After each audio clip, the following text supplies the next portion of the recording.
Call the September 20th City Council meeting to order. Commissioner Smith, you want to give us the prayer pledge and fact of the day, please, sir?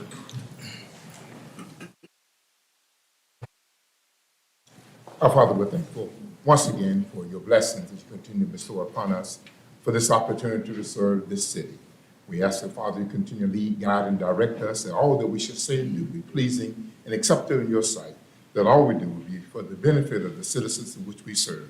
These blessings we ask in the name of Jesus. Amen. Amen.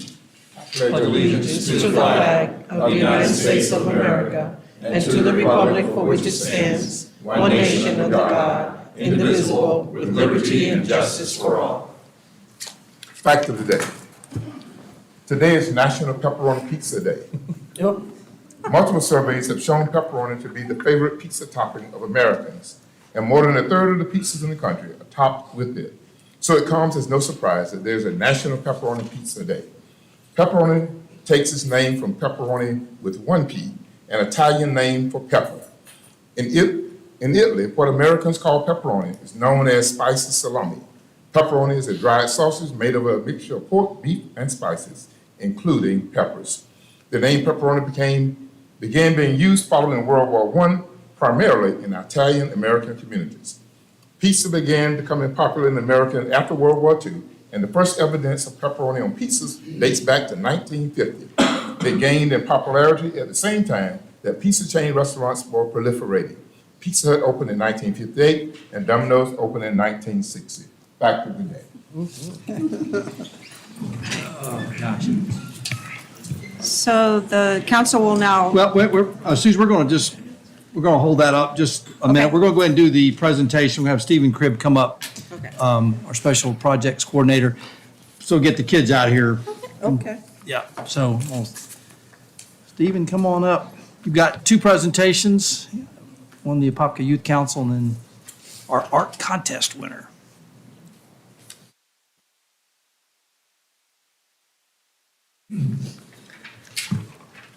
All right, good evening, Mayor Nelson, commissioners, city staff, and residents of Apopka. My name is Stephen Cribb.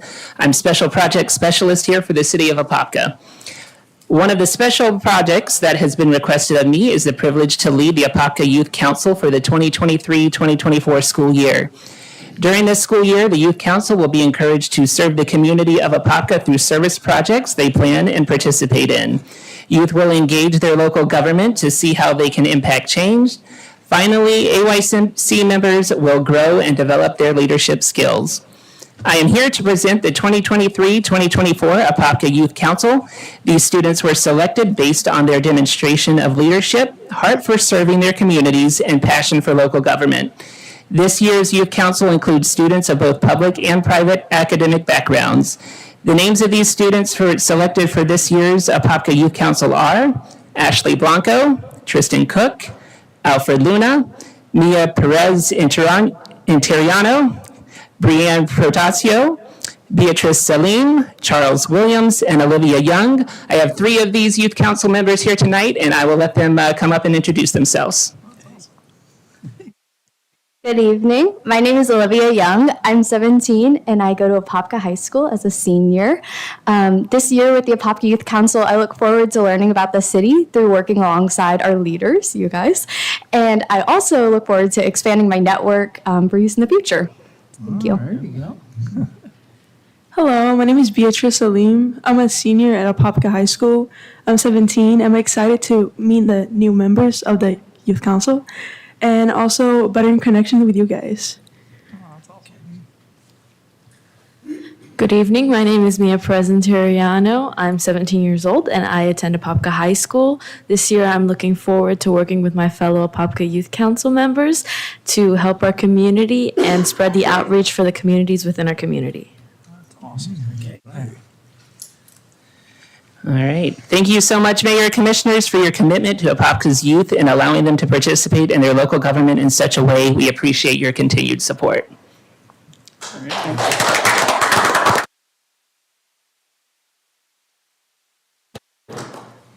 All right. Now I'll move on to the second presentation that we have tonight.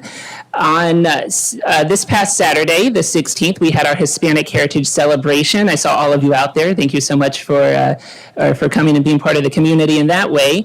As part of the Hispanic Heritage Celebration, we did have an art contest where we asked students in the area, K through 12, or not K through 12, goodness, K through 5th grade, kindergarten through 5th grade, to participate and submit a drawing. And we actually have the winner of the art contest here tonight. If I can call up Hector Salinas James.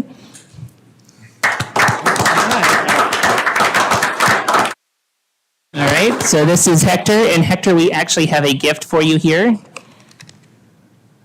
So there you go. So that's a $100 gift card for Hector that that he won through his drawing. You want to hold up your drawing, Hector, so everybody can see it? All right. Do you want to say anything, or You want to say hello? Okay. Here, you want to say on the microphone for me? You say hello? Hello. There you go. All right. Thank you all so much again for supporting the youth and children of Apopka. Thank you, All right. Stephen. Appreciate it.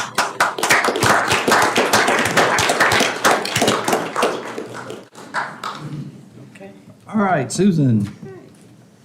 So at this time, members of the council will be meeting in a closed collective bargaining executive session pursuant to Section 441.065, paren 1, paren Florida statutes.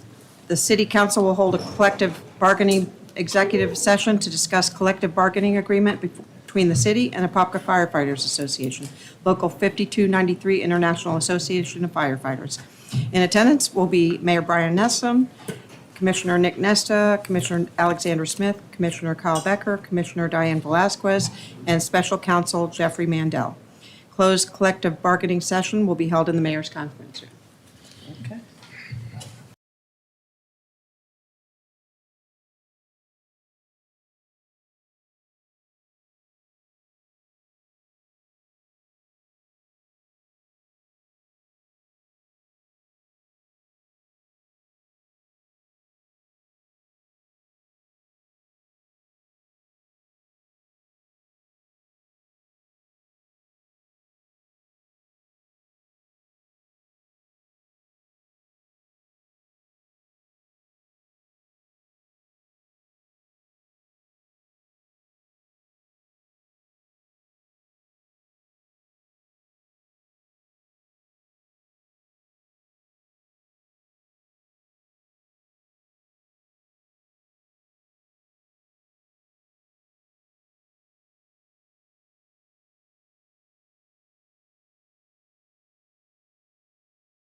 Call the council meeting back to order.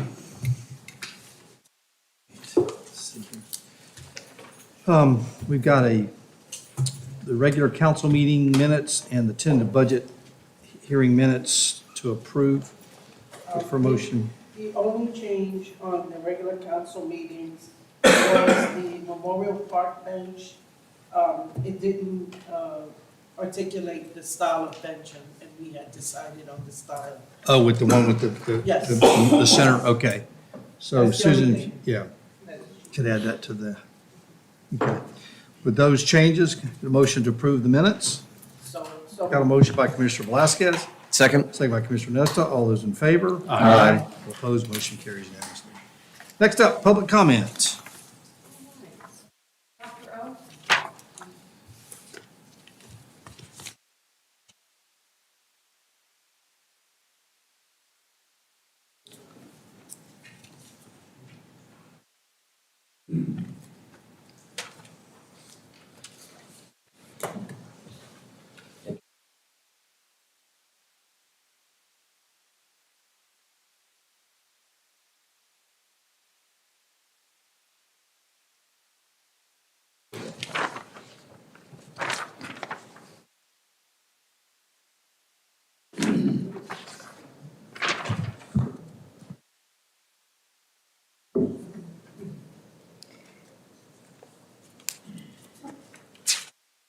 In 103 days ago, I requested some documents. I produced 2 of them via the state that Susan could not get from her employees. The 3rd one I'm waiting on. And so I'm here to pick it up today. I hope it's available. I don't think Susan has it yet. In 2020, January 20th, the contract was signed. In February, the satellite image at Google said it was already put up. That was pretty quick, from January 20th to February. Google finding it already, signal boxes already up. And then in May 9th of 2022, Brian finally got the permission to put it up.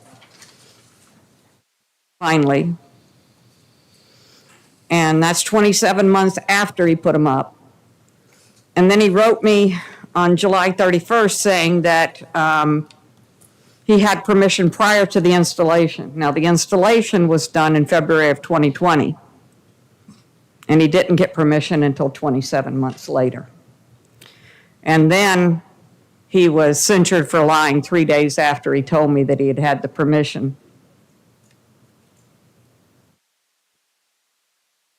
Now, when it comes to open government public documentations, the public officer has the documents, is subject to suspension and removal or impeachment, and a definite term of imprisonment not to exceed 1 year or a $1,000 fine for not producing those documents.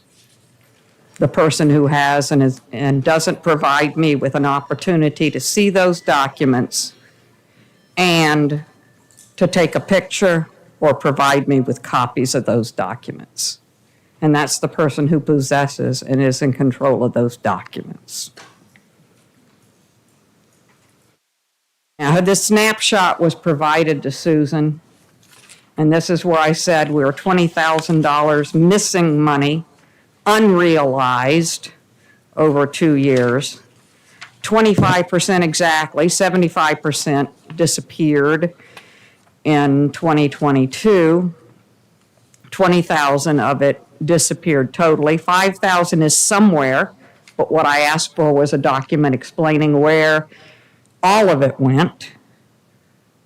5,000 went somewhere, but I don't have where it went. This is receivables, but I don't have expenditures. Now, the law said that y'all have to spend it on transportation purposes, all of it. Now, what we do is we have to now send dollar for dollar that money back to the Federal Highway Administration. That money has to go back to them. And we were supposed to be sending them every 6 months from 2020, June 30th or July 1 of 2020, we were supposed to every 6 months be sending them a report. And that's what I expected to be receiving, was those 5 copies of that. Also, the contract itself was in violation, and we were playing lawyer roulette at the time. So we don't know which lawyer wrote the contract, even if a lawyer did, because we were without one for a while. The contract is invalid because you can see that paragraph was not in it. Thank you.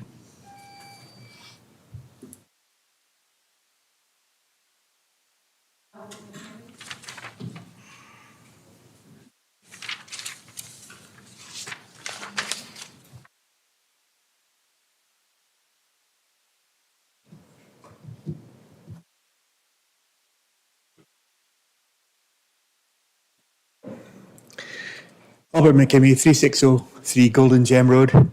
Good evening, Commissioners. Good evening, Mayor. Good evening, ladies and gentlemen. Again, tonight I would like to speak about law and order. And I would like to see if we can increase the ability of our chief to provide more services to us.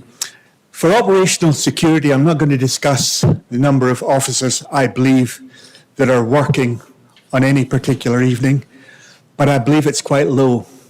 And I believe that because it is low as it is, we are unable to do the stops and checks that would give us the ability to remove drugs and firearms off the streets of Apopka. If, as I believe, the number is as low as it is, then all it takes is for someone to go down to one end of Apopka, fire some rounds into a building, and half the police force that's in Apopka on duty that night is down at the other end of the city. So currently, I believe we have about 60,000 residents in Apopka. I believe Chief at the annexation said it was about 57. I'm allowing for a little bit of growth. Statistics say that the national average per capita of 1,000 people, you require 2.3 police officers per 1,000 people. So if we look at that numbers, we're looking at approximately 140 to 150 police officers for Apopka. I believe we currently have 122 sworn people in APD. But remember, the people that we're speaking about also do code enforcement and other jobs. So that it's my belief that crime in Apopka is about 30% above the national average. So if we look at the workload of a police officer, we would have to say that we would require 30% more police than what we would require. So if you take 30% of 150, we're actually looking at possibly requiring 200 police officers in Apopka. We have 122. You guys are more than capable of working out the percentage of how little we are.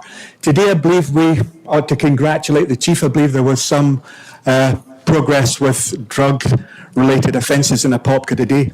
The unfortunate bit about this is that we rarely hear about them. We have small reports in Apopka Voice.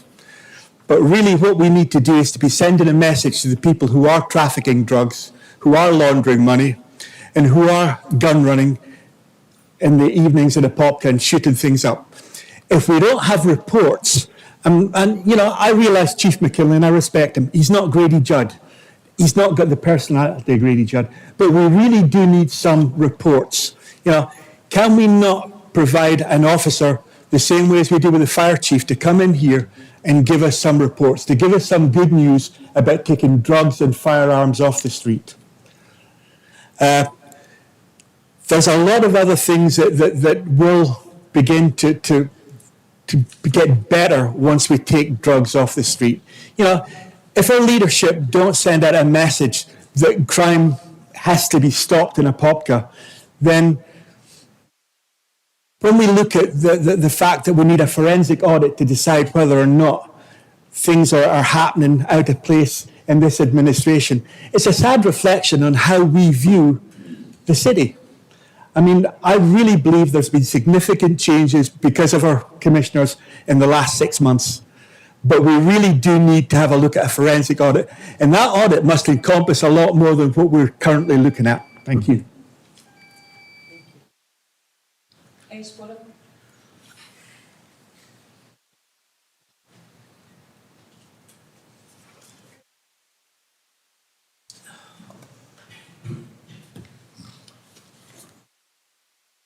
Ace Woodham, 47 East Magnolia Street, Apopka, Florida. I first want to say I hate coming up here and doing this once or twice a month. And I overheard one of the leaders under the department leads talking with one of the employees the other day at a convenience store, if I'm not mistaken, that's where it was at, that we are just now closing up the fire alarm system at Camp Weewa. If that's so, and I hope it's not true, I hope we had one before this, that means our mayor opened the camp up to the public and put hundreds of kids' lives in jeopardy without a certified fire inspection being done. I know there's rotten wood there, and I know that he's doing a great job trying to get Camp Weewa fixed up. But sometimes we jump the gun, and I hope that I'm wrong. But if I'm right, you escape that one by the skin of your back end. Because I will tell you now, Officer Duran, life should not have ended the way it did. Because you were advised, not by just me, many people, you appointed a fire chief that is not ready to do that job. He had no clue what he was doing. A young man lost his life, and there's still no closure. 17 months later, 16 months later, there's no closure. You need to become a man, accept your mistakes. Everything can't be handed to you on a platter. That's all I'm asking. And when you accept that mistake, I promise you I won't be back up here again. But most of your department heads ride on your shirt tail, Brian. Most of them. Because they're scared of you. If you don't do what I say, you're gone. You got rid of all the seasoned employees at the fire department. These are kids. Have y'all looked at the new people that's coming to your house just to give you EMS, to put out fires? These are kids. Yes, they might be trained, they might be certified, but they've never been to a working house fire before in their life. And you look down. But these are children. They might be 23 years old, but when you get 67, 68, these are kids still. And citizens of Apopka deserve better. Sean Wylam needs to be replaced and put someone in there that would be more than happy to stand up here and tell you, no, that ain't what I want. This is what I need to run my department and to protect the men and women that serve this community. Not say, yes, sir, I'll do that. Write it down and I'll read it to everybody. Brian, stop. Please accept responsibility. Let Mr. Duran put his son to rest once and for all.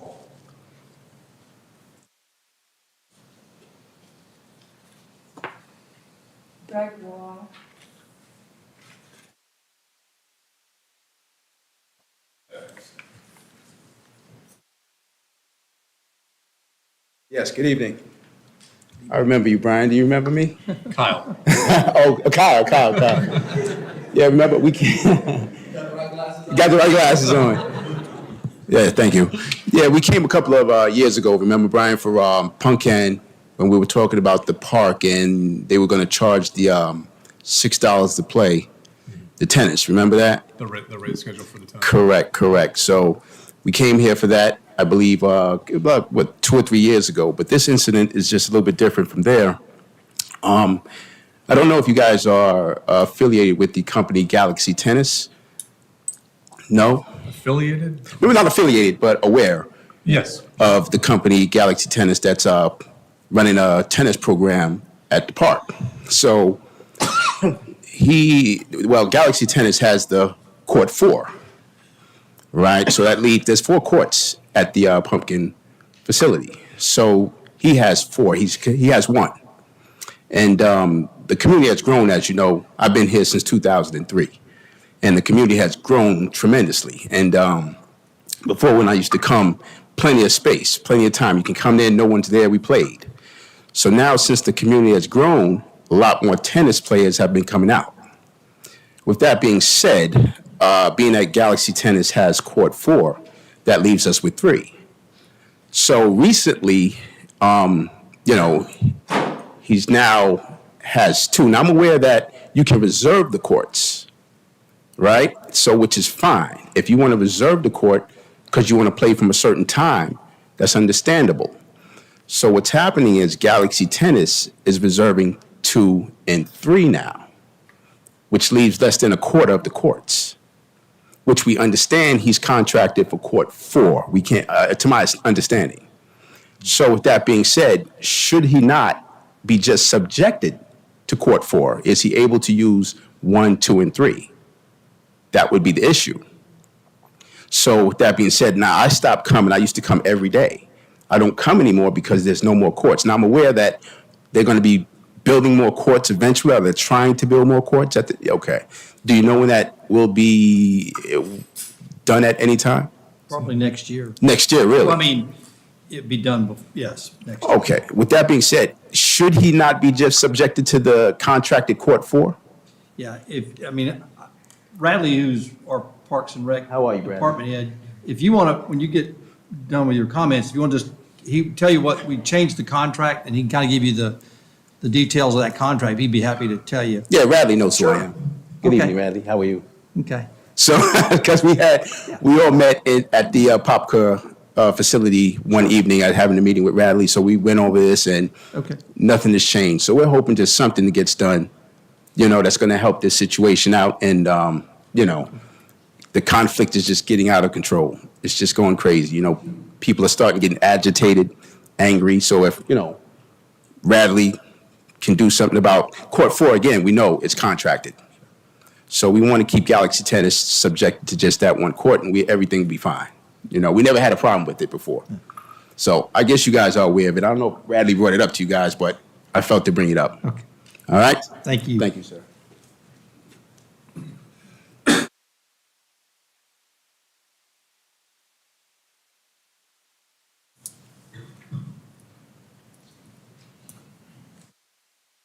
Good evening, everyone.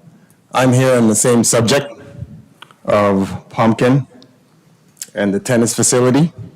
As Greg was saying, Galaxy Tennis is contract out to just court 4. But as he said recently, I guess within the past 3-4 months, we've been able to reserve a court, but he's reserving not just contracted the court 4, but 3 and 2, and yet conducting business on the courts. And we have 1 single court left that we have 3, 4, 5 people are trying to squeeze on the play. Now, we brought this up to Radley's meeting, or we had a meeting with Radley about a month and a half ago. And the rules have changed to where you can reserve a court. But we were all afraid that with this rule change, that Galaxy Tennis would monopolize the system. The very first day that rule changed, that's exactly what he did. Reserve all the courts, and there were no courts left for the community, but yet he was conducting business. And when we brought it up, it was pretty much said, well, prove it. I don't see how we can coach on the whole court. We think it's unfair to the community. Somebody like myself and the community who's pretty much been out at the tennis courts for the last 15 years since that court's been developed. I go there every day with my kids. And so now this rule change have come aboard, and there's people standing around to play. And I think some things should change in terms of that. Now you're saying that there's going to be more courts that's built within the next year and a half. I've been hearing that for the past 4 years. The last director that was here. I've been around for all that. I've been around since day one. I can tell you who comes, who leaves, who sleeps, who eats at that park, because I'm there every day. I've never seen the director out there. Never seen him. So I don't know how he's able to determine, well, the community is growing and we need some more court for Galaxy Tennis to conduct his business. I mean, it's not right. Thank you.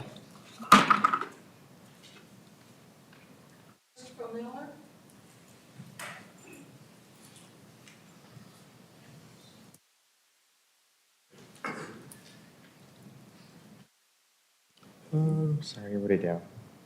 Okay, greetings, Mayor and Commissioners. My name is Christopher Miller. I'm here on behalf of State Senator Geraldine Thompson and Senate District 15. I just came to let you guys know that we are here as a resource, and if you all ever need anything from us, we're here to help. Our office address is going to be 511 West South Street, Orlando, Florida, 32805. It's right across from the Amway Center.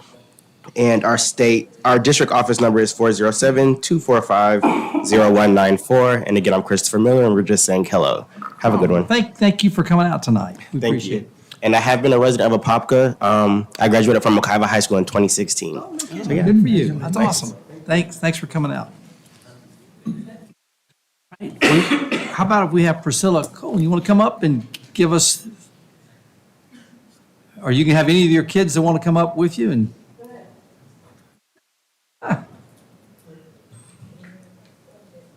Come on. Come on,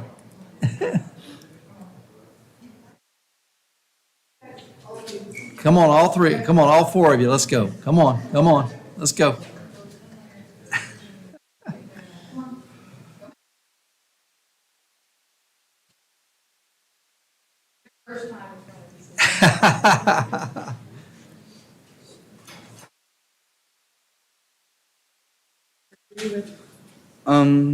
I am with Scout Troop 601, and we're here for the membership of community, or citizenship of community, merit badge, equal required, and it's a pleasure to be here.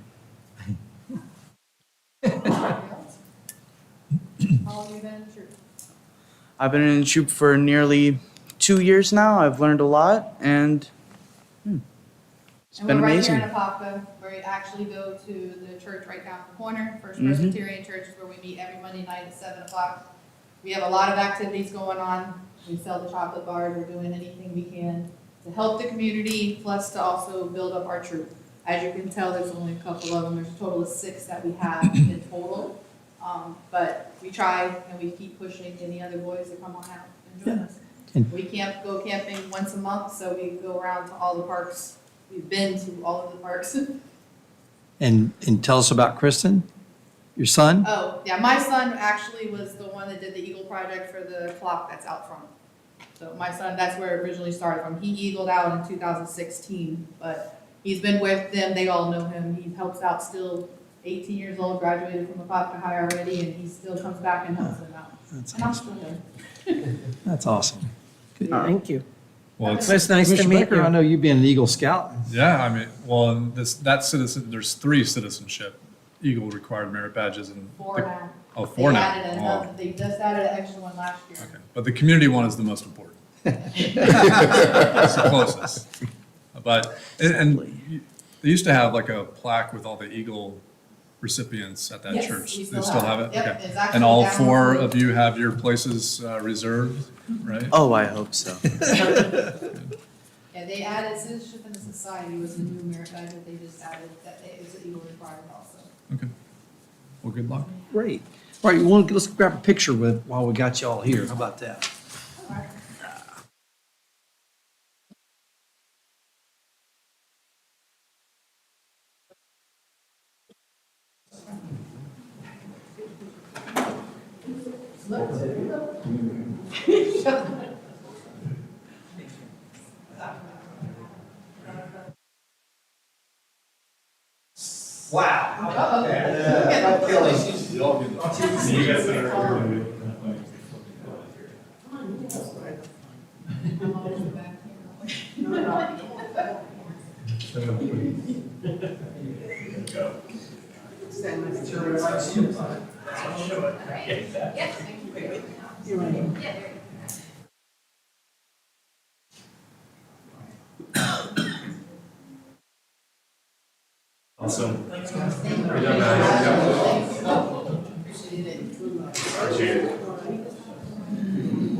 All right, we have 6 consent agenda items for your review. Anybody need to pull any of them? If not, look for a motion to approve the 6 consent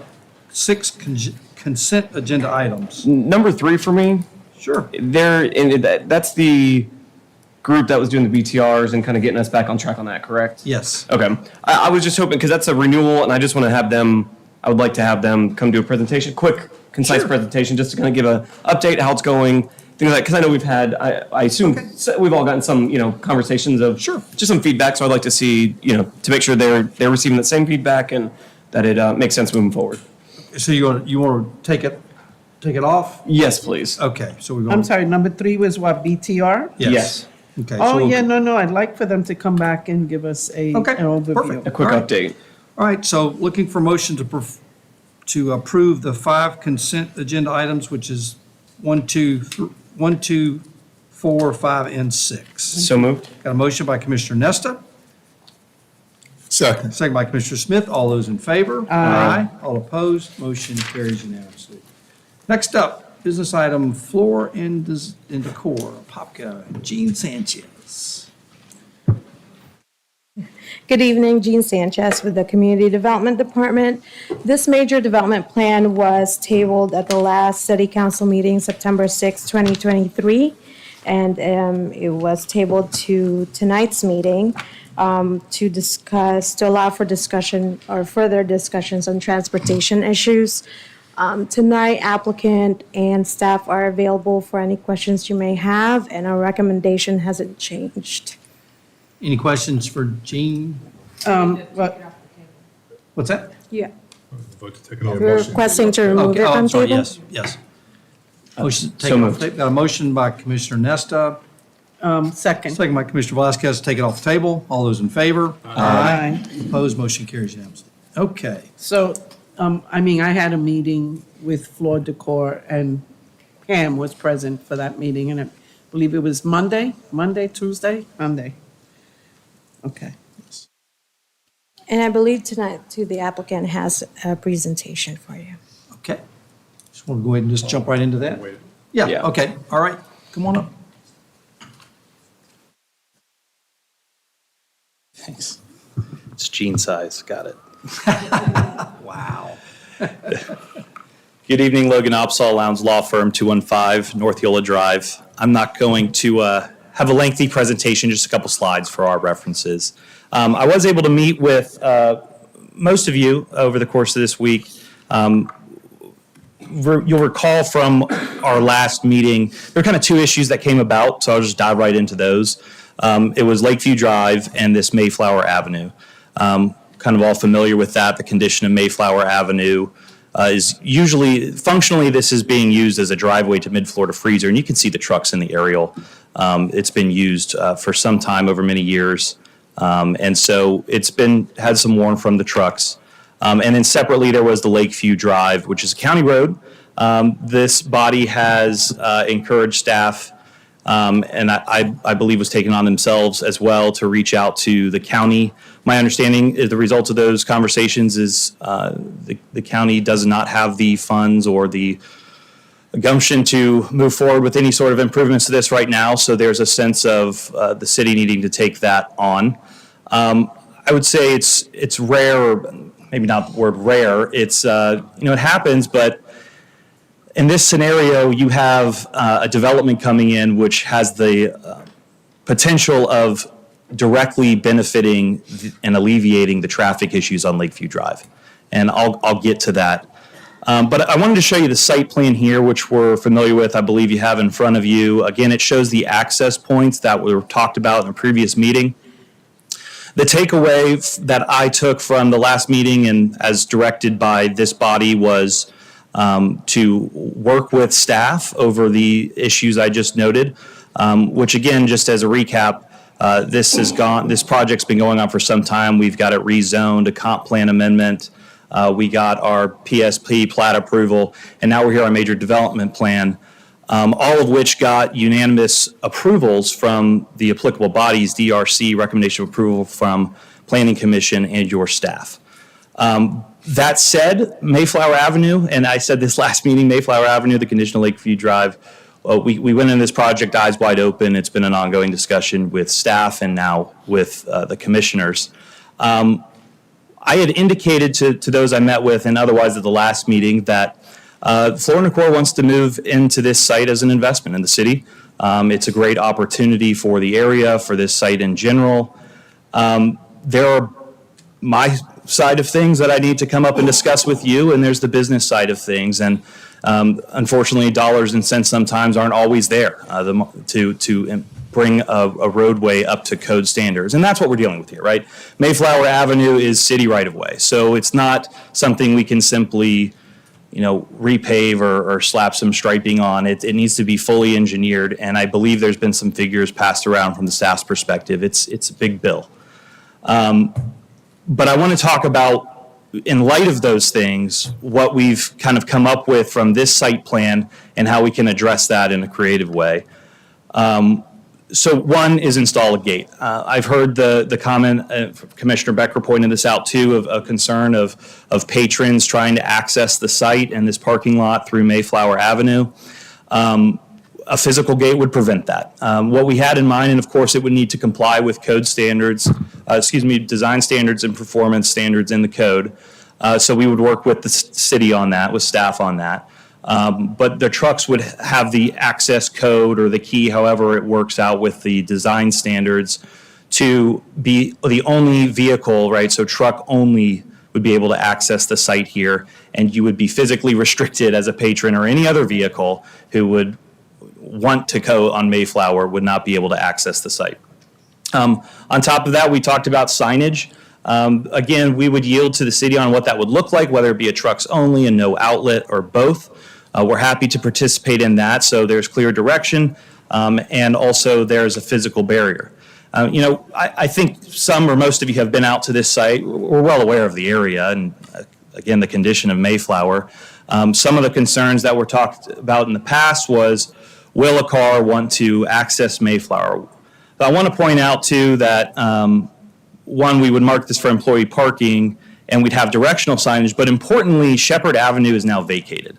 So there is no cross access from Mayflower to 441 for any sort of cut through.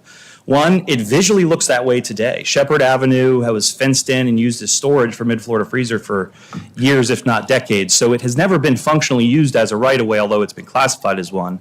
It's now vacated, so there will be no cross access. So from a sight distance standpoint, if you're a car headed towards 441, you look over, you're going to see directional signage that says trucks only, no outlet. You're going to see a gate that prevents your access to this site. So again, this would be for trucks only, which I know was a concern, keeping people off this road. On top of that, And I think I have some, again, we've been out there, but you can kind of see what's there today. On top of that is the impact fee dollars that this development's going to provide to the city on the Lakeview Drive. So switching gears to Lakeview Drive issue, right? Because the stacking in there we know has become an issue, particularly in peak hours. Based on the recent rates, and I know they've been increased, so we use those latest and greatest rates of impact fee calculations from the city. It's about $811,000. Now, Pam came up here last time and talked about, some cost estimates she received in the past to rework that intersection and provide some immediate relief to that intersection. These dollars take the lion's share of that estimate. So again, that's what I was talking about on the front end. It's a unique opportunity in the sense that impact fee dollars can go directly to fixing that issue now. What they can't go to, unfortunately, is Mayflower Avenue because there's not a capacity issue. So there's no legal basis for which we needed to bring it up or, bring it up to code standards. And Pam talked about that. But what it can do is be directly input into this intersection. And she's clarified and confirmed with this body and with us as we've continued to discuss that that's what it would go to. Also, again, it's an investment in the city. We have 60 full-time employees, 40 part-time, property taxes, sales tax. This is something that can go directly into the city, not just for intersection improvements, but also for the city in general. So that's kind of my brief presentation. We have the project engineer here. We have the developer representative here. But we're asking for an approval on this site plan with some of the revisions that we made in light of some of the concerns raised by the commissioners, consistent with DRC and Planning Commission's and your staff's recommendation for approval. I'm going to just go back to the site plan because I know we'll probably want to talk about that, but I'm still stand ready for questions and our engineer will as well. Thank you. All right. Any questions? Yep. Yeah, and apologies for not being able to meet, although it doesn't sound like much would have changed from the last meeting to this one had we had that opportunity to do so. And again, I'll continue to harp on Mayflower because I'm really not so much concerned about what its historical use has been. I mean, we can call it a driveway all day long, but the fact is it's titled an avenue, and by definition in our land development code, that means a certain thing. The width of that avenue is what? And I'm looking more like that staff, but my understanding that it's 16 feet wide. Do I hear any dispute of that fact? The actual paved usage today, 16 feet? Okay. I'm current state, 16 feet? Correct. The average width of a tractor trailer is 8.5 feet. That means one tractor trailer can be on that road, that avenue, at a time. These are facts. Hey, I love Floor and Decor. I'm a client. I go there all the time. But to knowingly approve something when we have a deficient roadway, that's where my hangup is. I mean, it's 16 feet across, plenty of right-of-way to do the proper upgrades to that road for it to be sufficient. Because what's going to happen long-term, we may get calls from Mid-Florida Freezer saying you've put a whole bunch more traffic on this road that's not sufficient to even have more than one tractor trailer. And the ingress egress is not sufficient at this point. So I get, Mr. Opsahl, that you're representing your client and you feel like there's certain off-site improvements that shouldn't be your burden. However, I'm not getting any confirmation from staff that this is a priority. And I think that it should be. I know it's not high traffic in terms of residential use, but it's going to be potentially high traffic from large tractor trailers.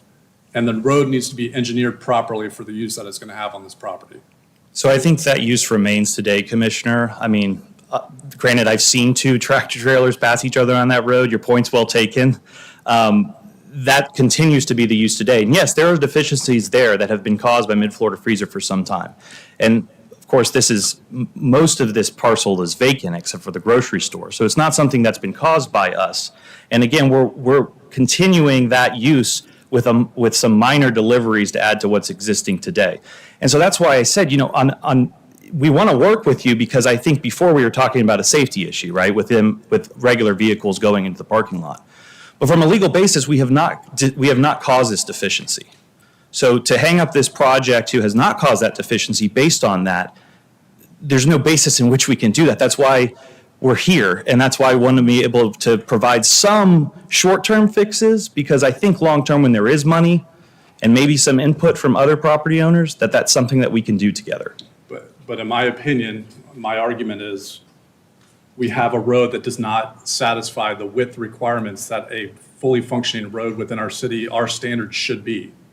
And so for me to approve development that's going to contribute to that out of compliance or non-conforming current state of that road, it would not be prudent for me to do that. Knowing that we have a deficient road that's going to be a primary lifeline into this business. All of your product is going to be coming on Mayflower Avenue. It's creating a safety issue when there's other tractor trailers that are going past it when there's not sufficient room for both of those to be safely on that road. So I get the legality of all these We things. don't know the width of the road today for what it's worth, but I understand, I said, we don't know for sure what the width of the road is. It changes at various points down the road. But regardless, I hear what you're saying. But what it comes down to is if the basis of which denying this site plan that's been worked on from staff with all these access points, with these additional things to keep anything but trucks out of the entrance to this, on the basis that there's an existing deficiency, that's not I'm not the city attorney, but that's not the legal basis for denial here. What we want to do is offer these things and point out what's changed here, including signage, keeping patrons in the front, improving right away with impact dollars the flow of Lakeview Drive, which will help overall site circulation and traffic patterns in general. That's the things that we want to point out to you at the encouragement of council from last meeting. Yeah, and again, I'm one of 5 up here, so you may be, I may be solely off base what my colleagues up here are thinking at the same time. And I'll let the courts decide the legality of what I'm concerned about or not. But the reality is that a road that we call a city road is deficient by definition currently.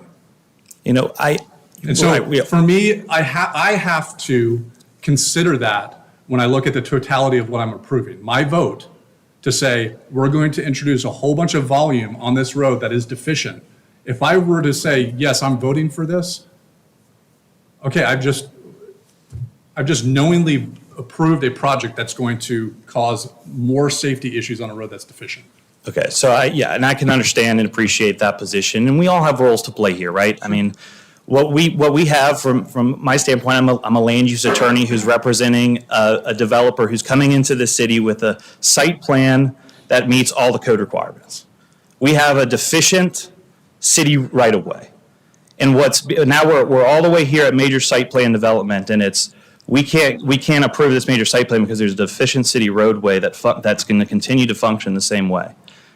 And my apologies, but we as a council are not part of the year-long or however long of a process this takes for you. We are presented with fact here at the dais. We're not part of the discussions that you've had with staff. I'm disappointed in staff that they would not have any concern about this Mayflower Avenue, that we're okay with it being, hey, we're going to let this come in and we have no plan for Mayflower Avenue. It's just going to exist like it always has with no plan. That was where I was looking for the last meeting, was some sort of assurance to say, okay, yeah, we got to do this. It's my understanding that, they did a cost estimate of what it would do to bring it up to standard and to see if you would have any sort of, and there was no commitment by you all. Or the city. You've already described that. But there's nothing to this council to say, we're going to do anything about that road. We had staff saying that they were witnessing tractor trailers that had to take wide turns out of this driveway because it's not sufficiently engineered. And that's why we've donated some additional right-of-way, which can help alleviate that problem. But also, too, the direction that was well taken from myself and the applicant was to continue to have conversations with staff to see what can work. Now, we've talked about re-signaling the Lakeview Drive, and when we actually did the calculation of this $800,000 that's going to go to this, there's also a real conversation based off acknowledging the challenges we're having with the county on collaborating with an improvement to Lakeview Drive, These are real dollars that can go today. So there's a matter of what's the highest and best use of a dollar? How can we use good money now to alleviate problems in the area? And maybe that provides more money, more capacity in the city to provide some funding towards, maybe it's starting out, it's fixing the curb or the widening Lakeview Drive. Those seem to me, I'm not an engineer, I have my engineer who can speak to this, but seem to me like maybe some less costly things that the city can provide. But from our standpoint, as a developer who's trying to develop this property within the city, who's complying with all code requirements, all application requirements, has staff recommendation approval, and has been presented with competent substantial evidence that we meet all that criteria, and that the Mayflower Avenue isn't an issue because of these steps we've taken and the additional steps we've taken. That's what the request is before you today, is based on those things, the totality of the area and what's going in and bettering the Lakeview Drive as soon as it builds out. That's what the request is for you. That's just where I disagree, but I'll yield to the rest of the council. Commissioner Velasquez? Well, I did have the meeting with Pam, and we did talk about what's the city's responsibility for Mayflower. And we did talk about if there was any possible way to partner some of the costs, because our transportation person had estimated about $700,000 just to bring Mayflower up to code. So at this stage, of course, you know, we talked about it. I mean, we had some alternatives. I was more for signage rather than a gate, because I always feel like a gate with first responders, they have to deal with the gate, and it's not always accessible to them. So We're happy to do both, Yeah. or one or the other. whenever you put a gate, we're talking about just regular residents, but I always think of that emergency where a fire truck or a police car comes in and they have to now face a gate. That's time lost for them. I believe we're required to provide any sort of code or access to emergency services. I think that's a standard citywide for gates. Okay. So at this point, the only thing, I agree with Commissioner Becker. I mean, I'm like him. We've done a lot of business with floor decor outside of the city of Apopka. I'd love to have this, retail store in Apopka and have the business here. And help But improve At the Lakeview same time, Drive.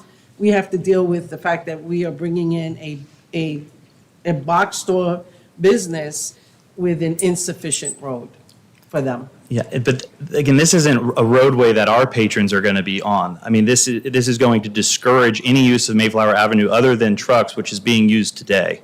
So this isn't going to encourage any future travel across Mayflower Avenue. It's going to discourage it. Instead, what it's going to do is provide improvements to Lakeview Drive, which are desperately needed. Right, and to that effect, the transportation person said that the impact fees is going to be solely used for the improvement of Lakeview. Mm-hmm. But there was nothing left to do anything with Mayflower. So, Because what he's saying is impact fees can't be because it's not a capacity issue, it's a road Right. quality issue. And but if we had to sizing. expand Mayflower, then it is improving a capacity. And I can't tell you how to spend your Yeah, I know. transportation dollars. I mean, with Yeah. any sort of paving budget or anything related, it goes quick. I can appreciate that as well. Maybe the county will come around, or maybe there's enough in the budget with the infusion of our impact fees, that $800,000, to maybe do something.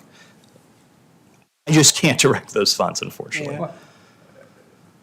again, I don't know why. I mean, staff is hearing us, some of us struggling up here on this topic, but there's nothing in terms of options, in terms of what we can do to get to a place where we all feel comfortable on this one.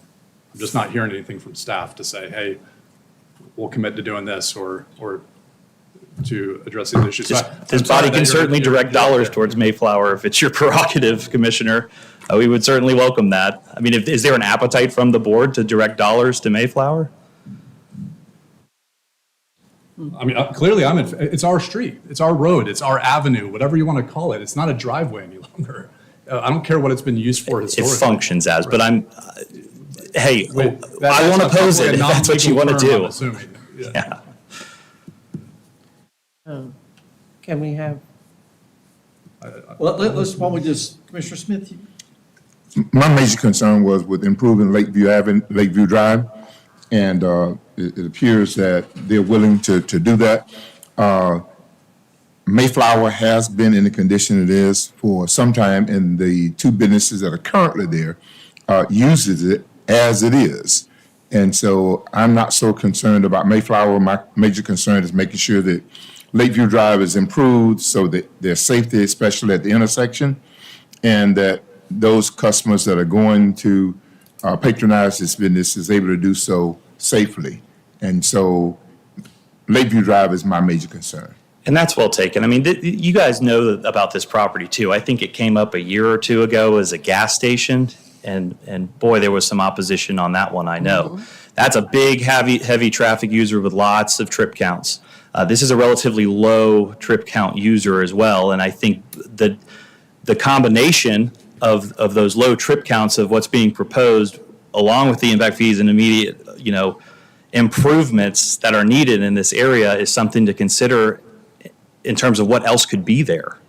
so to the point, if the gas station or whatever was to come in there, they wouldn't even need to use Mayfair, right? Mayflower. I mean, Mayflower.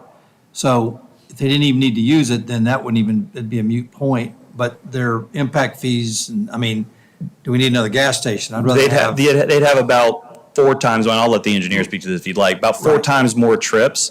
And of course, we know the trucks are going to continue to use Mayflower, whether we're there or not. But I mean, but they wouldn't necessarily use. But the gas station wasn't going to even contemplate Mayflower. It would have been up, when we Right, were no, that's- first cobbling it together, it was up. Correct. No, I'm agreeing with you. That's, my point is, we get a gas station that has no impact on Mayflower, or we get,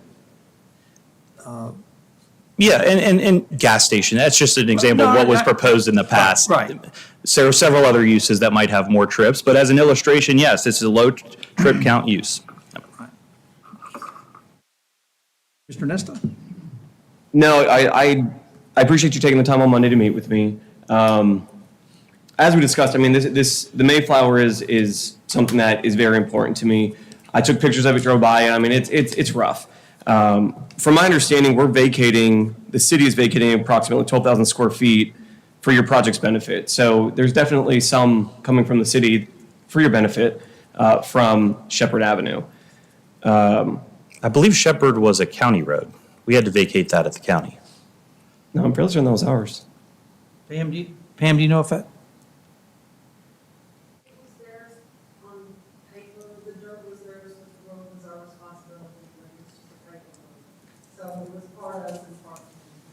Can Pam come up? That's it. Procedurally, we had to vacate it at the county. They had the authority to vacate it. It was their But roadway. it's still to your benefit. Well, certainly, I mean, it's allows us to avoid cross access from Mayflower to 441. It's a benefit to the area. It's a safety concern. Sure. So, and I do see that you guys are adding a sidewalk to here too, in front of for Lakeview Drive. So I appreciate that. That does help that area, as there's not a sidewalk at all there. So that's very nice. The other thing though too is that the city's requirement is only to provide safe and adequate access to your project. The Mayflower access is not a requirement, it's a preference on your guys' side. To keep box trucks off of Lakeview. We don't have to provide that. And trucks have to take Lakeview either way. Trucks are on Lakeview either way. Sure. So that does nothing for, taking them up here, they're still gonna stack, waiting for the gate to open, stack because there's other trucks using the other businesses there. They don't have to cross with other vehicles, patrons. Correct. And from my understanding, this west side will be still used by patrons for pickup, drop off, things like that too, even though you guys are saying that you're going to mark it as employee parking only. Towards that corner, but yes, that would be the safest access point to pick up your pickup order. Right. Off Lakeview. So for me, and really what this comes down to is money. Do you want to contribute money? Do we want to contribute money? I think and it's what I ask of every developer, meet us in the middle somewhere. Even we'll go a little bit further, you give us something though. Your impact fees, you got to pay them either way. It's the cost of doing business. Mm-hmm. We want to partner with you in this. Partner with us. And that's what I'm asking. So there's got to be a dollar amount somewhere in this that you guys are willing to contribute. And I'm not, the number that was thrown out, I'm fairly certain Commissioner Becker referenced, it was something like 700,000, or maybe it was Commissioner Velasquez. Yeah. And that was for the whole road. My understanding is maybe you guys take up 20% of that to your driveway. That again is not required, or it's a preference.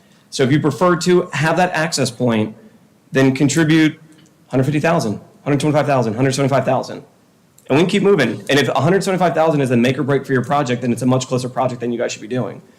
But we meet us in the middle here, and that's not even in the middle. That's us taking on a lot. And then what that does is that helps us then, if we have cash coming in from you, we can move this street up and allocate funds towards it to move it up in our list, that it gets done while you guys are constructing this as well.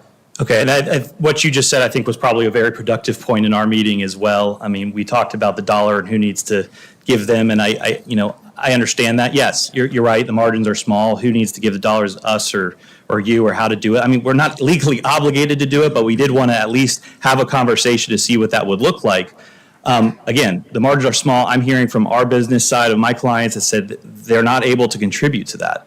I guess another concern would be, based on other discussions, is, does the city want to spend dollars on Mayflower at this juncture, or is it something that can be done in the future with the participation of all those who are utilizing Mayflower Avenue, and quite frankly has caused this issue in the first place, without paying impact fees? And that was my point. If we're going to require them to contribute to the road, what about the two businesses that already exist there? Who's going to benefit from the improvements? But at some point, they paid impact fees. I don't believe they did, should have been Commissioner. maintaining this road. They did not. They didn't pay any impact fees? No, They did not. building's been there long before impact fees were even charged. Well, it's still our road. We still should be maintaining it. So that's on us. And to say that, well, it is what it is, and yeah, we're going to make it a little bit worse, but it is what it is, doesn't work for me. I think you're being a realist, right? It is dollars. Yes, it's city road. Yes, it should be maintained, and yes, it's not being maintained.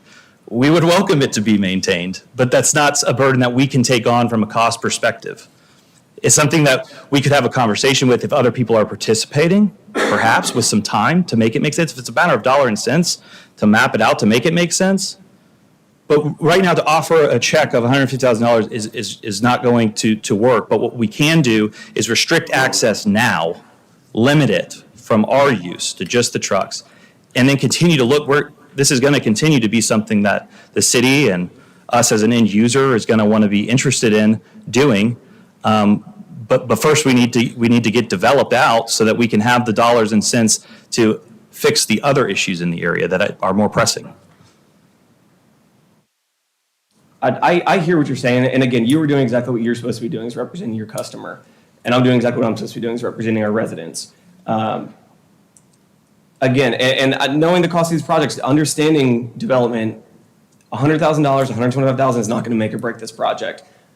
I can't tell you how countless developers will come in and say, how much can we help and contribute to the local area? Can we do a turn lane down the road to help our project, just to help you guys? They'll design it. I'm asking for something similar. No, you're not required to do it, but you don't have to have the Mayflower Avenue access point either. It's not required. That is a preference that you guys have. So either contribute something towards Mayflower, or don't have a Mayflower ingress egress and only have it accessed from Lakeview. Okay. Yeah, I think that was a site circulation issue, so I hear you on the frontage point, on the access point, but that's the why, so.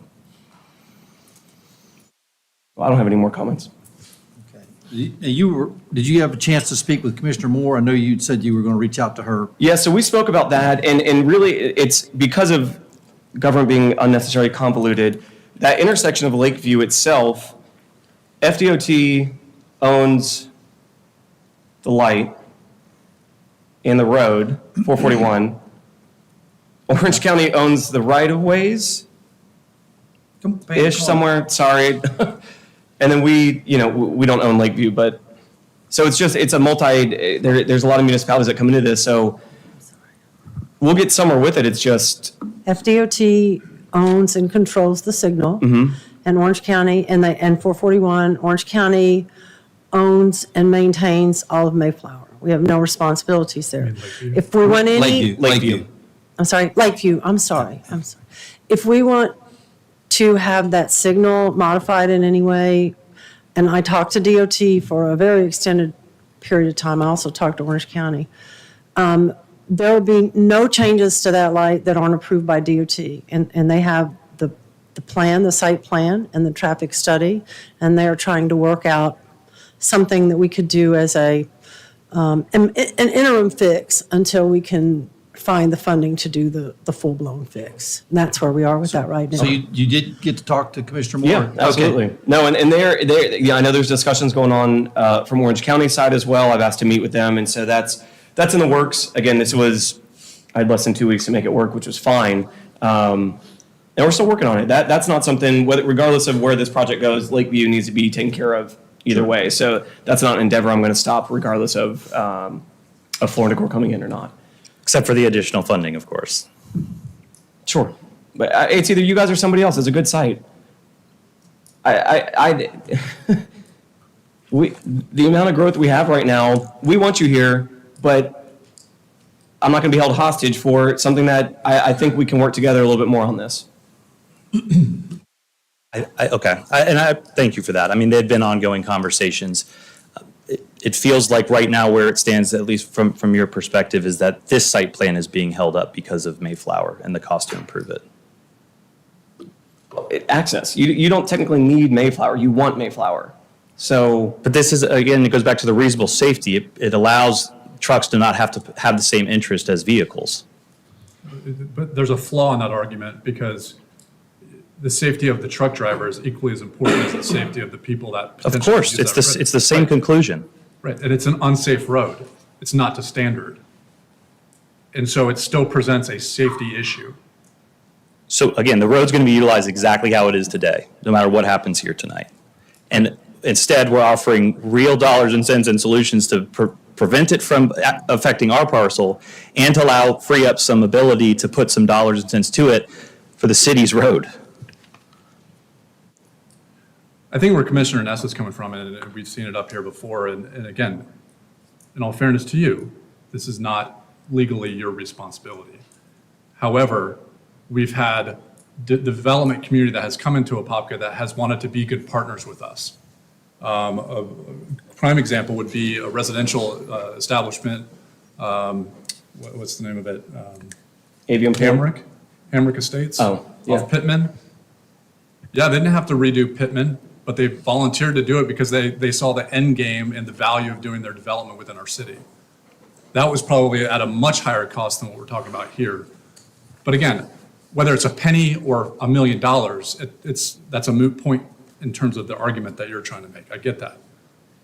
What I'm saying is that this road that will be heavily used is unsafe. And this is more of a conversation with us maybe too, as well as staff.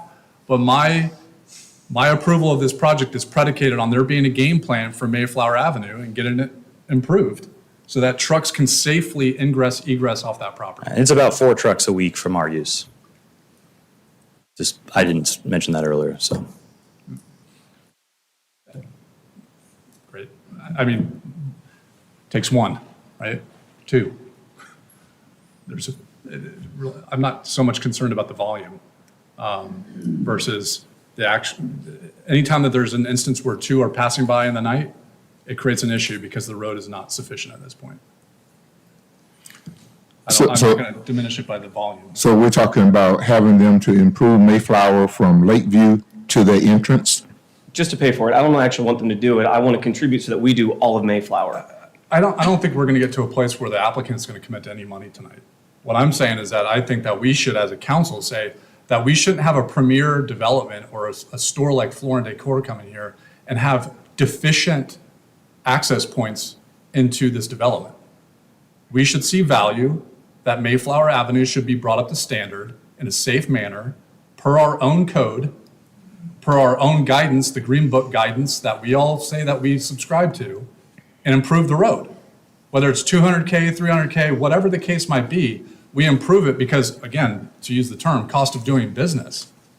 We have a premier facility, let's make it a premier facility. Well, It's our road. Yeah, the cost of doing business within the impact fees, but again, I think that's right. We'd like to see Mayflower improved one day. But we both are uncertain as to any comfort level of what those dollars and cents would look like. Now, yes, we can approve this site plan that meets all your code requirements and provide real road improvements today, and we can discuss further down the road what those dollars and cents look like. But I'm hearing from your staff and quite frankly from this body that we're not sure what that dollars and cents would even look like. Okay. Last question I have from a procedural standpoint. Since you all did submit a TIA, was that a voluntary submission or did we require a TIA for this project?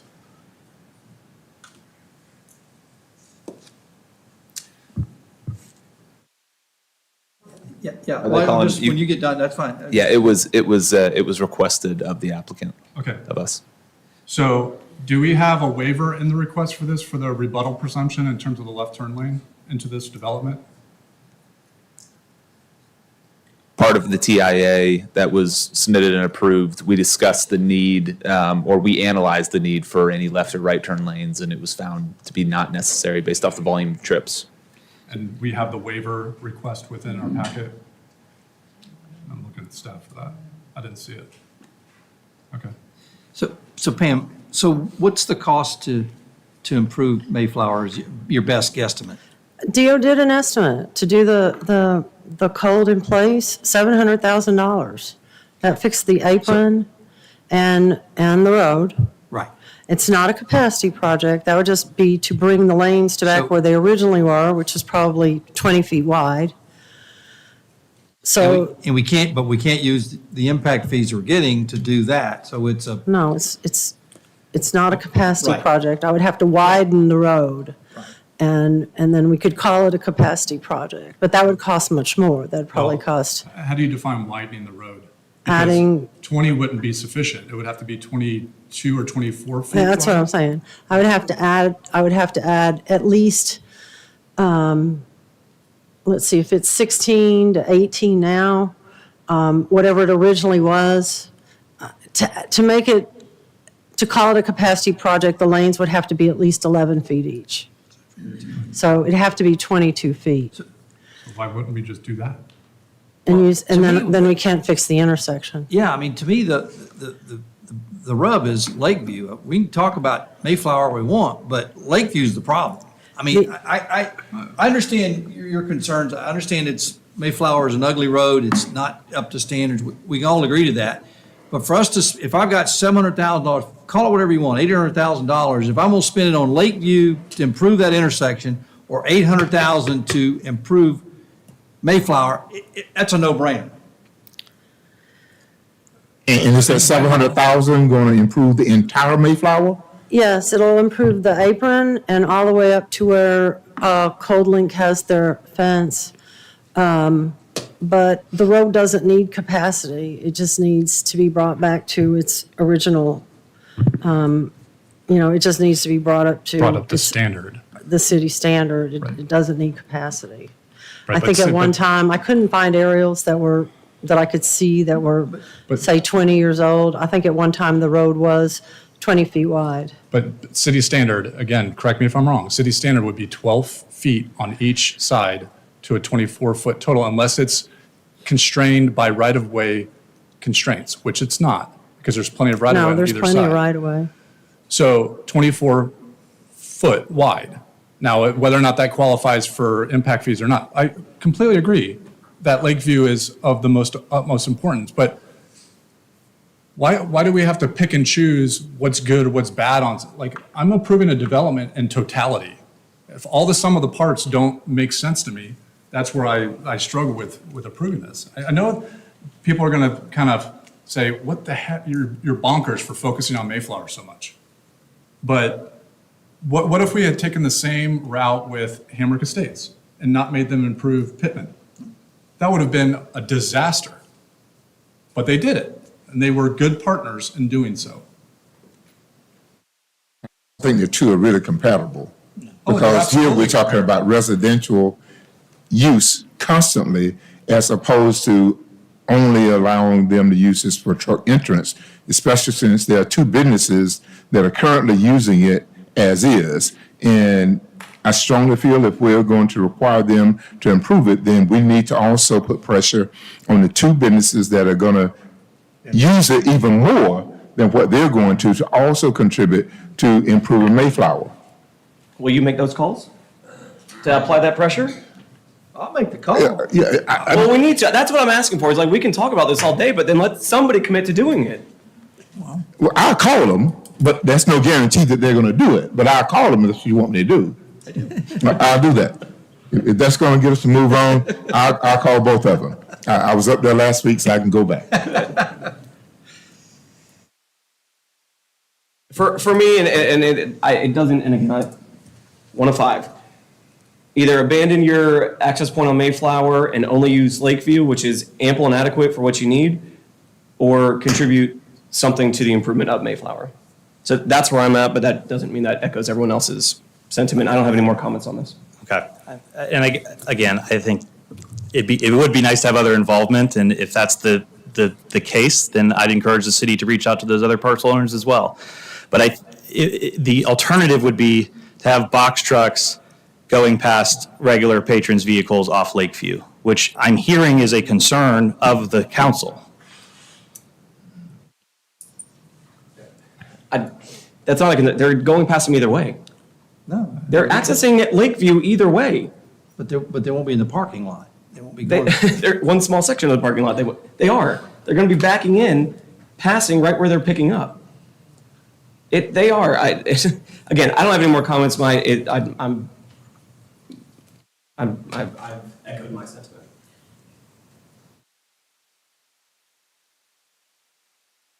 Well, we'll continue to stand for questions, but just wanted to point out the benefits to having this development here and the potential of improving those things later on, while improving a project that needs to be done immediately. All right. Why don't we let's see if there's anybody who wants to speak on this issue. If there are, come on down. We'll close it.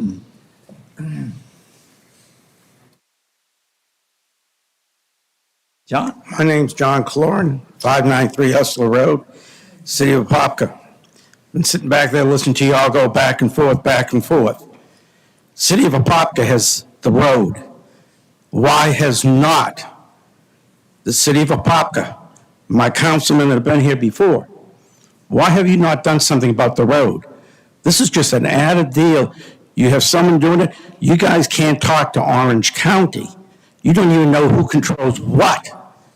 I found that out on Park Avenue. You don't even know who controls Park Avenue and Votar. This deal here, you got a company that wants to come in. I've been down that way as a school teacher, driving by that. That road's been that way for years. And now suddenly you get someone who wants to come in, but you want them to pay all of it. What are you guys going to do? What are you going to do? What are the commissioners going to do? Are you going to help out? You get someone who wants to bring a business in, and you guys just come, we don't want you because you won't fix the road. Where's the city fixing the road? If they don't do it, are you guys still going to fix that road? Thank you.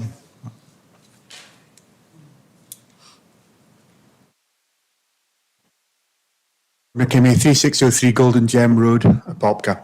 It's encouraging tonight to hear reasoned arguments from our commissioners. However, as a layperson, sometimes I find the decision-making process in here a little bit confusing.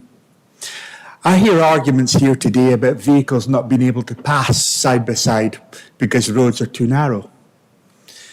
But I've also see that there appears to be inconsistency in decision-making.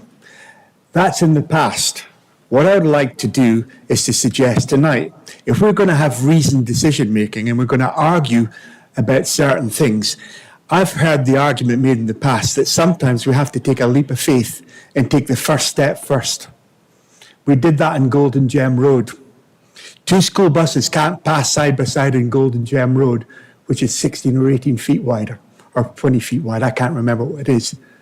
But we never used the argument there that we can't put up lots of houses on Golden Gem Road because we didn't have the infrastructure for the roads.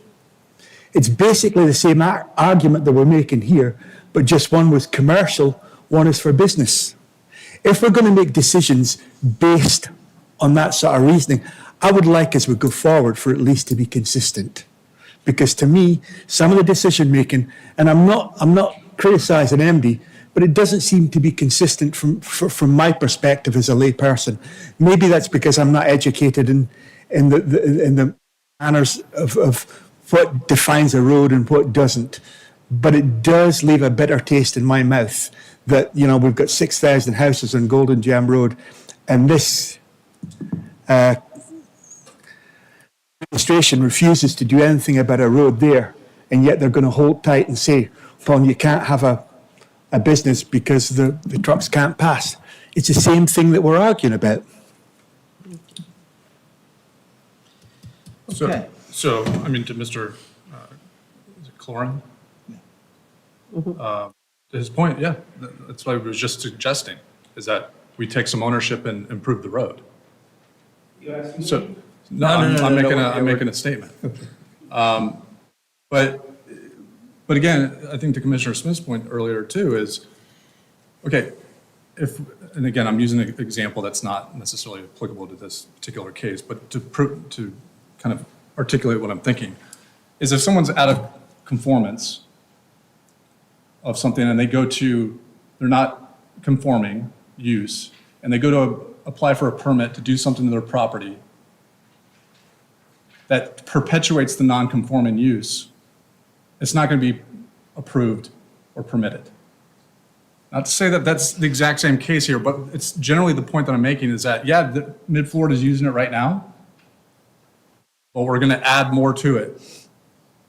I don't have a crystal ball to know all of the potential impacts that are going to come as a result of it. I know that people in this audience right now are thinking that we're talking on this thing way, way too long, and I apologize for that. But if all I'm asking is that if we can get commitment from this body or to staff to say we're going to do proper improvements to this road so that the truckers that are now going to be on this road are safe in doing so, and whatever peripheral traffic is going to come as a result of it too. Because I think you're perpetuating an unsafe condition. Okay. Well, I don't know that anybody's minds have been changed, so I don't know what I guess for the applicant, question is, do you want to table it again, or do you want to just up or down vote?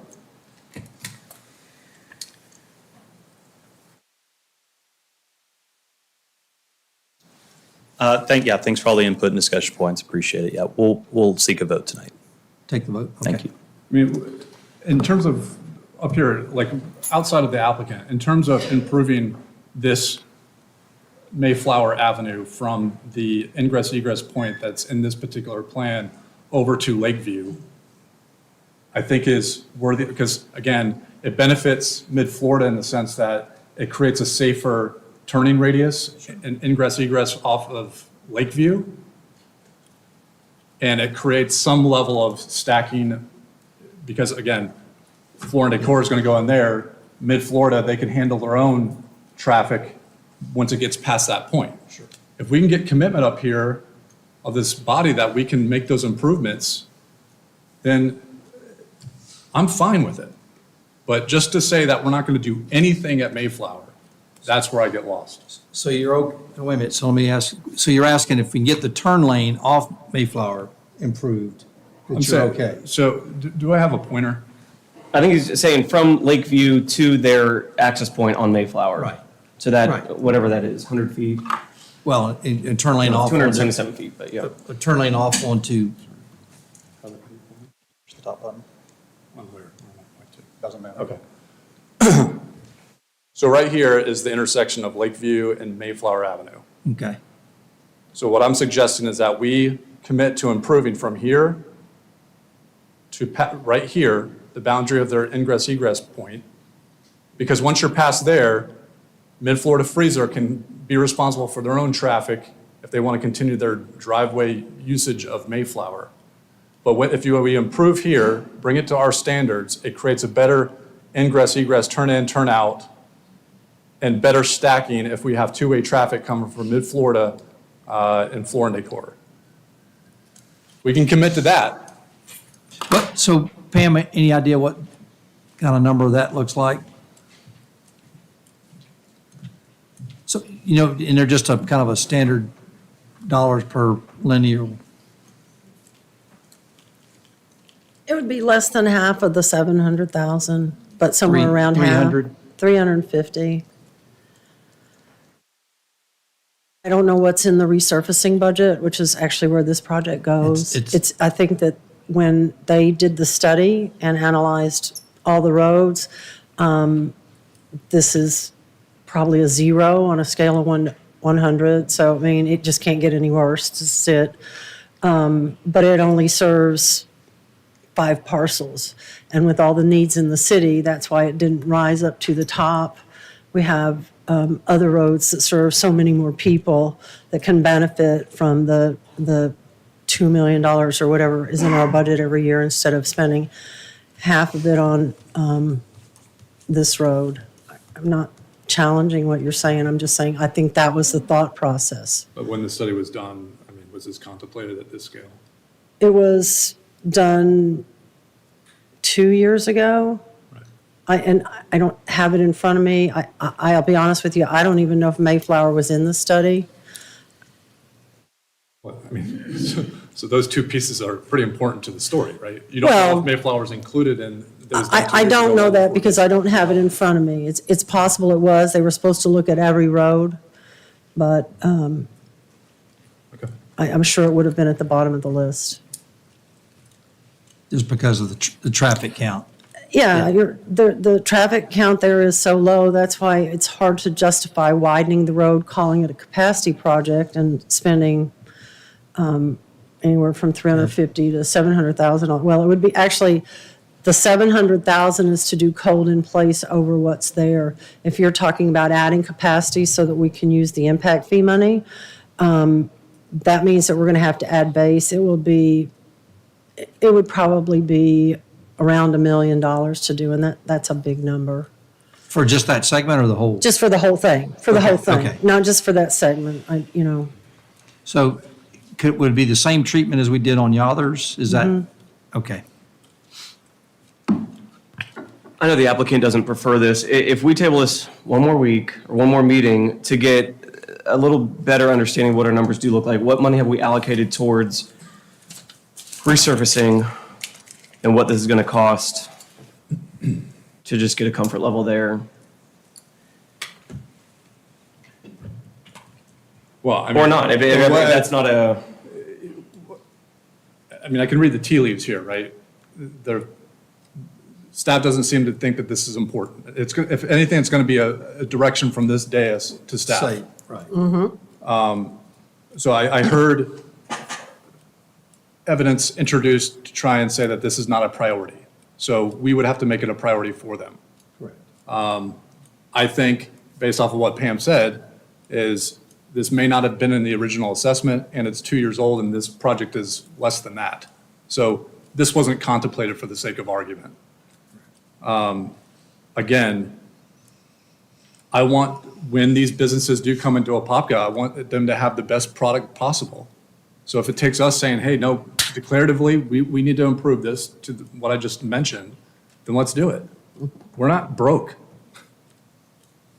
This will contribute to our tax base. We can use that money for this purpose to upgrade and make sure that we've got the best product possible. So if we give direction to staff to say, we want that upgraded, okay, let's work on that. Properly engineered, not just, putting lipstick on a pig.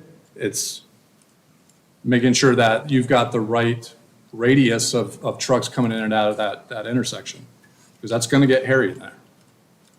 So for the applicant, what's a timeline with approval tonight, opening your doors?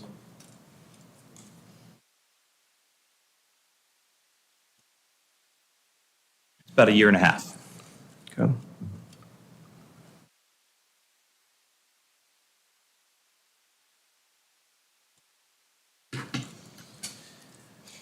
Okay. So I think, absent somebody changing what I think is their votes at this point, the only way to get this over the finish line would be to some kind of a commitment from the dais that we're going to improve that road. I'm not comfortable spending $300,000 or $500,000, whatever that number is. We got so many other road needs, I don't know that I could support that, so I don't want to get in the way of, but if that gets the 3 votes needed, then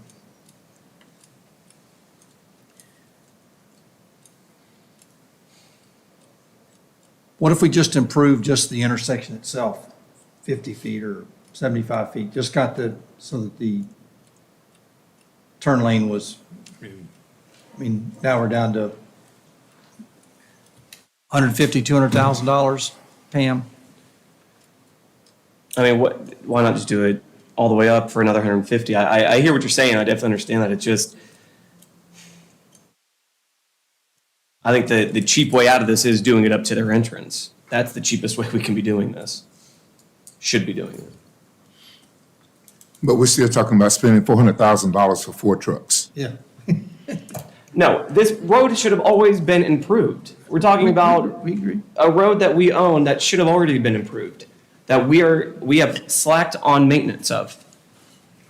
So it's not for And I 4 agree. trucks. So that's our fault, not this developer's fault. I agree. So And will you commit to, will you say that we'll spend 400,000 to improve it up to their site?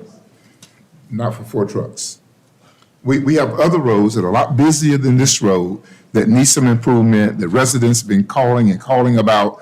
And I would just hate to say we sat here and we spent $400,000 to improve this road for 4 trucks, and so now we're not able to improve your road.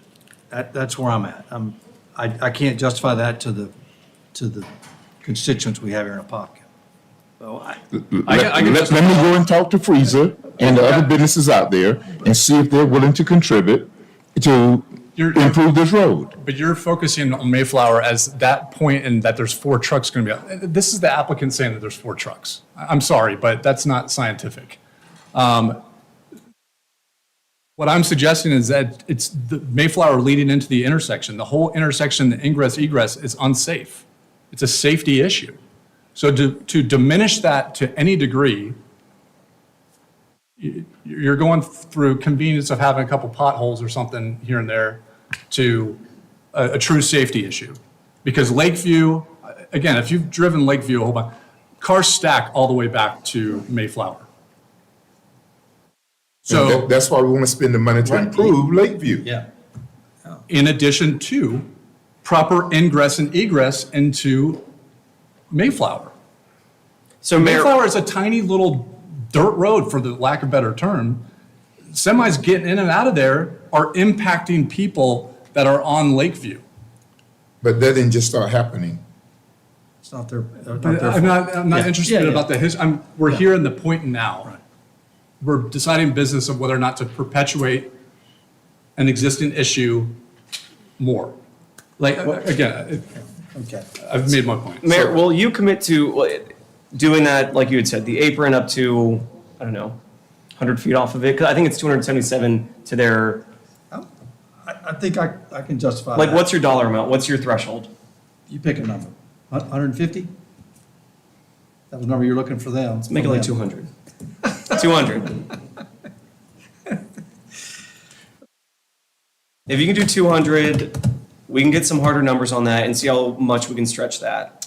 Okay. All right. So official commitment on that. I mean, obviously, the rest of the council, what do you feel about that? Does that get us where we need to be? Is that a comfort zone? Repeat it again. Basically, contributing 200,000 to get as far as we can on Mayflower to make it work. Yeah. Fixing the apron and as far as we can get. Yeah, because I think what Pam was describing is that 200K that was being sought from the applicant was not necessarily engineering. It was more kind of fortifying the road. So again, I don't think that 200K really does anything for me. I just think that we should just bite the bullet and do proper upgrades to our infrastructure where they're required. That's it. You know, if we can commit to doing that, let's do it. I don't understand how that can't be communicated to our constituents that, yeah, we might have to hold off on some other road that was in that study if it means we're bringing a establishment that's going to contribute considerable amount to our tax base. I saw the value statement there, job creation, all these great stats. at the same time, making it the safest roadway possible. There's so much pushback, I don't quite get it. Just make the motion and let's. Okay, I would move that we, I don't know, Well, we Mr. got- Shepherd, can we even commingle that? I'm assuming we cannot. They're two different things. One is, it's almost like two separate motions. Do you want to, this, by the way, improvement of this road is not specifically on the agenda, except as it relates to the project. But as to your decision to put money towards the road, that's a separate motion from approving this master plan here. Or floor, but I forget the name of it, but you know what I'm talking, site plan. That's a different thing. So it should be, in my view, two motions, they're not tied together. So I think you got to start with the road improvements. Correct. Okay. So I would move to have staff put together funding estimate. Okay. For proper engineering improvements to Mayflower Avenue, extending west from Lakeview Drive, inclusive of the intersection, west of the ingress egress for the subject applicant, the floor and decor, we'll call it, project site. And then bring it back to us for approval. Correct. Got a motion by Commissioner Becker, Second. second by Commissioner Nesta. All those in favor? Aye. Aye. It's just that I'm going to be voting on something we don't have the dollar amount for Mayflower. It's an estimate. We have to show people that we're not just going to say, you know what, the hell with it, we're not going to ever do anything. We're not doing any earmark of any money right now. What we're asking staff to do is put a firm commitment that we're going to do and inspect and get a firm estimate about what it's going to cost to make this incremental improvement. So you're just looking. So we're just looking for an estimate? Correct. And then they'll bring it back to us for approval then. But, and I don't mind voting for that, but I don't want to give you the false assurance I'm going to vote. No, I think it's, let's see the number. I think let's get an official number. I think, yeah. And Then how are you going to vote for the second piece of business if? I have. Well, there's a little bit of faith, I guess, right? I mean. Okay, well, I'm telling you, I'm There's not- no solidity. It's let's see what the number, if it comes back at $5 million, yeah, totally different story. So, All right, so if we can get floor decor to the finish line, we are going to vote to get an estimate for fixing Mayflower. That's it. I'm not voting on let's fix it because I don't think it's fair to vote for let's fix it if we don't have a number. But then that's not fair to Commissioner Becker if I think we're all adults here, right? Yeah. So I Okay, think all right. by me saying, we're instructing staff Okay. to do a firm proposal for the improvements to this intersection and this roadway as described just a second ago. Okay. And staff looks at us and does their head nods to say, yes, we will do that. Okay. Because you're asking us as a collective body Okay. to say, here's what it's going to take. Now, when that comes back to us, and I'm assuming both sides are operating in good faith, that when that comes back to us, we're not inflating numbers to try and fit a narrative. We're saying, hey, this is how much it's going to cost. Then as a body, again, we go through the process of saying, okay, from a cost and dollar perspective, is that something that we're comfortable with doing? Because that tells the people that will look at this at some point, based off the timing, if this gets online within the year and a half that the applicant's describing, and it's left that way. Okay, Commissioner Becker, how about we do this then? Why don't we put that into place in 2 weeks? Let's table the piece of business we have here in front of us. Table that for 2 weeks so that we can come back. We'll have the number, a hard number, and then we can vote. Yeah, but hard we're number. still, yeah, but by Hard number. tabling floor decor right Yes. now Yes. and coming back and if the number is not satisfactory, it's Right. going to cost too much, we're going to be back in the same place where we are today. No, then it'll be in, I don't want to inconvenience both No, I the don't wanna- public and the applicant and us diving into Yeah. this for another Again, hour and a yeah. half next No, meeting. I- I am comfortable, again, like I okay, said, Yeah. okay. saying if gonna everybody. kind of in this hold room them is- hostage as an applicant. No, I don't want to hold Yeah, them We're all hostage. operating in good faith to say, bring back a firm estimate about what this is going to do. I'm okay with then stipulating the approval for this project, as long as we're operating in Okay. good faith and we're Okay. progressing towards the improvements that we're talking Okay. about. Okay. All right, so we have a motion by Commissioner Becker to have staff come back with a firm number to the end of Decor's property line, I guess, or, and. I think it's on the record, if you just. Okay, okay. All right, Describe it, yeah. so we got a motion by Commissioner Becker, Second. second by Commissioner Nesta. All those in favor? Aye. This is for the estimate. Yes, correct. Just the estimate. Okay, Aye. all right. Okay. Okay. All opposed? Motion carries unanimously. Next up, we have the motion to approve the major development plan for the floor and decor Apopka. So moved. Got a motion by Commissioner Smith. Second. Second by Commissioner Nesta. All those in favor? Aye. All opposed? Motion carries unanimously. All right. Radley Williams.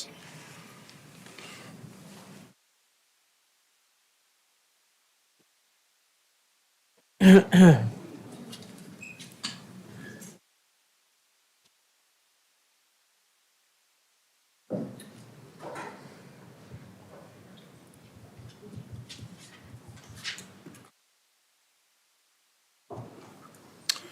evening, Mayor, Commissioners. Radley Williams, Parks and Recreation Director. I'm here tonight to talk about potential live in the amphitheater marketing program. The Apopka Parks and Recreation Department proposes the development and implementation of a fee-based marketing program for non-city organized special events held at the Apopka Amphitheater. The marketing program would allow event promoters and organizers hosting special events at the amphitheater the opportunity to utilize city-owned marketing, infrastructure, and social media to promote and market for their upcoming events at the amphitheater. Currently, the use of city-owned marketing infrastructure and social media is limited to city-organized or city-supported events. Staff are regularly asked by event promoters and organizers for any opportunities to market on these city-owned medium, which they are not allowed to at this time.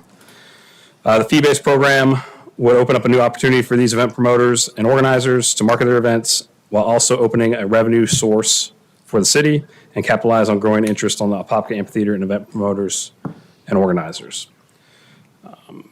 So just kind of recap of what we're here for tonight to discuss. This is a snapshot of the program. Currently, we do advertise or we do post all of our amphitheater events on our amphitheater website on the calendar. So they are currently on the calendar. That's the bronze package highlighted here. The silver package would provide them the opportunity to market a digital slide in the rotation of the 3 city digital signs and also have their event listed on the digital Apopka Proud weekly newsletter. And this would be a week prior to the event. The gold package would give them the event listing on the amphitheater calendar, the digital marketing slides in the digital signs for 4 weeks, event listed on the digital Apopka Proud weekly newsletter for 4 weeks leading up to the event. It would also give them the event listed on the new, it's not created yet, Live at the Amphitheater monthly newsletter. That's digital distribution. It would also allow the event promoter's Facebook event to be shared on the new coming Apopka Amphitheater Facebook page. It would allow for 3 Facebook posts and 3 Instagram posts on the Apopka Amphitheater pages marketing the event. This would be photos and content provided by the promoter and then reviewed and put together by city staff and posted by city staff. And there was one other item that was not on the packet when I provided to you. I apologize. We would also provide the event to be added to the monthly Apopka, the monthly Apopka Amphitheater update as part of the printed monthly Apopka newsletter that goes out in the water bills. So I know Commissioner Velasquez had asked for some of the stats. I did get them. Did you send them to the other commissioners? I sent them to you this afternoon, and I'll go through them today, or right now. The amphitheater webpage, which we currently have, it's called Live at the Amphitheater. It has, since August 1st, experienced 6,940 sessions, and that's equates to 6,026 users. 4,912 of those are new users. The average time on the page is around a minute. The events webpage saw 10,776 sessions, That equates to 9,696 users. 7,954 of those are new users. Average time on the page, again, is around a minute. And then we do have currently right around 2.2 thousand followers on the Apopka Parks and Recreation Facebook page. Some of the newsletter stats: the Apopka Proud weekly email newsletter currently has 4,120 subscribers. We have started taking subscriptions for the Live at the Amphitheater email newsletter. We currently have 19 that just started, that just opened up. We have not sent a newsletter out for that yet. And then our City of Apopka utility bill monthly print newsletter is around 21,000. That fluctuates with the customers that opt in for the paper bill. So with that, I take any questions on the program. Any questions for Radley? I have one. After I met with you, I went back and took a look at it again. Is it possible to add a week to the silver package and 2 weeks to the gold package? So total of 2 weeks for the silver and 6 weeks for the gold? Yes. After I went back and then really gave it some thought, 1 week prior to the event, I'm not sure how much good that would do, what kind of traction we're going to get, but I think 2 weeks would make a difference. Yeah, I don't see why we couldn't make those changes. 2 weeks. Ed nods, everybody okay? Okay. Yeah, silver package, 2 weeks. 2 and 6, okay. 6 weeks for a gold package. Sometimes we don't have events. Do you have events already booked? Yeah, these are typically the larger amphitheater events would be looking at this, and we would definitely have that. Now, this would be offered. It is also contingent on them getting their permit approved and getting us the content required. So if they're running late on getting approval, obviously we might not get them the full 6 weeks, but they would go into that understanding that those approvals have What to has happen. been the average for them when they book the big events and they get their permits? How many weeks before the actual event? What's been the average? from Just your- off the experience, it's definitely more around that 8-week I was period. like, it's months like that. And we have a lot of events that have reached out to us for 2024 in that spring and summer already. So, you know, a lot of these are going to start going through the process sooner and sooner, especially these promoters that have been to the amphitheater multiple times now. They got the flow of the process and the permit. So 6 weeks process. would be. They would take whatever time we would give them. So, What?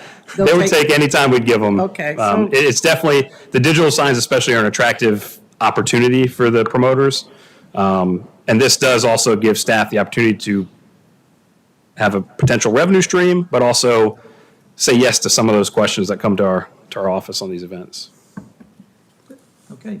We can always tweak that to make it a little bit more, because those big events, you got to keep reminding people that it's coming. Yeah, and that's, they are getting really good traction on social media and their pages. So this is also kind of a twofold. By pushing some of that onto our Live at the Amphitheater page, will help grow that page as well, because these will be people coming to check out the amphitheater page from these promoted events. So we're changing silver to 2 weeks and gold to 6? That's what I have down Okay. on the notes there, yeah.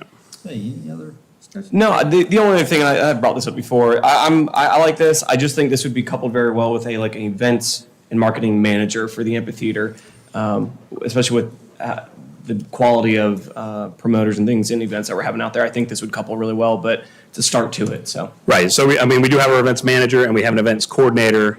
Our coordinator handles a lot of the initial in-the-door special event process. So this will be something that she would communicate initially. But yeah, as the amphitheater continues to grow, we're gonna have to continue looking at those needs from a Absolutely. staffing standpoint. Thank you. Okay, all right. Anybody from the public wish to speak on this matter? If not, we'll close the public hearing, look for a motion to approve the marketing program for Live at the Amphitheater, which the only change was the 2 weeks for silver package and 6 weeks for the gold package. So moved. Got a motion by Commissioner Smith. Second. Second by Commissioner Nesta. All those in favor? Aye. All opposed, motion carries unanimously. Thank you. All right, Cliff, you gonna do it from there? Yeah, I'll do it from wherever you want me to. That's fine. Okay. This next item is the decision that we've been waiting for from council as to how it wants to conduct a charter review. As you all know, there's been discussions previously about the need or the desire, whichever way you want to look at it, for a charter review. And I was asked to prepare a staff memo from the legal side, just explaining methods by which you could do it. In previous meetings, I've expressed my own thoughts about that, so this is not the place to go back and rehash that unless it's to answer questions from you guys. The three methods that I've outlined here are council-led. That's the one in which you all act as the charter review committee. You hold your meetings. I provide a memo, which, by the way, the memo would be standard in any of these methods. I provided a sample of what it looks like so you'd see it. In the memo we set forth, and I can say this now because it applies to all methods. It sets forth the actual section that you're looking at, the current language. Then, if I've identified any areas which I think should at least you should take a look at, I put those in a comment, and then and why I think that, and then a section below that says, if you agree, here's how the thing would look with changes. But as I say each and every time I do a charter review, I don't own the patent on what should or shouldn't be changed in the charter. My thoughts are based on things I've seen. You have special needs here or special considerations, or maybe the public will bring in considerations we can't even think of right now about things that they want to see or want to see tweaked or want to see changed. So that's always a part of the process, and I say that regardless of the method. The public participation is important. It will be sought, whichever method you choose, and it will be utilized in what we come up with as a final product, whichever way you go. So council-led, you guys are the ones that are ultimately telling me what you want to see. I provide a memo that leads the discussion, but it is not considered, or nor should it be, the be-all, end-all unless that's the way you want it. At the end of that decision-making process, you will instruct me to, based on the conclusion of the review, prepare an ordinance for your review and consideration of what you do or don't want to submit to the voters. The difference in a council citizen-led is that in addition to you all serving as the reviewers, you can add as many citizens as you want to, I suppose. I would suggest that you get an odd number at the end of the day so that you don't end up in ties, but you essentially go through the same process. I provide a memo, discussion goes on about the things that I covered as well as anything else that anybody wants to bring to the table, and that's not only the members of that committee, but also the public. And they can submit those things at any time. For example, if the first meeting was to cover Articles 1 and 2 of the Charter, that would be announced in advance, and citizens could submit emails, memos, whatever they wish to about those sections or anything else. And there'll be a comment period just like there are right now in your council meetings. So that's, in terms of how you would appoint the citizens, that's subject for your discussion. Sometimes each council member is given a number of appointments. Sometimes they have people submit applications and then sort through them at a future meeting. And a lot of that will depend in terms of what method you might prefer on how much time you want to allocate to the process, because as I've said many times, whenever you decide to go forward, in order to establish the dates for the reviews and the meetings, you start with where you want to end up, and then you count how many months you have and weeks to get it done. And then the last one is a citizen-led review. And the citizen-led review would be all citizens. Essentially, the meeting was run the same way. It would have some extra sessions because the citizens do not know and have not been acquainted with, in most cases, sunshine law and public records. And that not only would be something that needs to be like session number 1 so they don't get themselves in trouble, but if you go that method and solicit people to serve on your citizen committee, you would want to make sure they knew before they stuck their name in the hat to be picked that they are subject to sunshine. Because if I go to church with my best friend and it happens that we all both end up on the committee, I don't want to inadvertently commit a violation, nor if it's important to me to be able to participate in whatever, whether it's worship or a club activity with this person and not risk getting in trouble, I might not put my name in the hat. So all of that goes with how you prepare the people to come on board. But at the end of the day, in all of these methods, the final decision about what goes on the ballot resides here. The only way that isn't true is if rather than a citizen-led or charter or council-led or some combination-led charter review, is if the citizens themselves put together initiative petitions to get something on the referendum ballot, which they can do at any time, so long as they meet all the legal criteria to do that. And that's a wholly separate process we don't need to talk about. The last thing up on your die is examples of what some other cities around here, you'll know many of them are ones that I have nothing to do with. I have represented Orange County as their Charter Review Council in the one that was conducted in 2020, so I know that system well. And there are many other cities that are on there, and so you'll find if you check, cast a wide net, you'll find all of these methods represented. For example, the county is simply citizen-led and completely independent. They don't have to go back to the county commission. Others who have citizen-led, those always have to come back to the governing body because the governing body is the only one that can pass an ordinance to get it on the ballot. So that's why that works that way. And you'll find a mixture of both of those if you cast a net wide enough.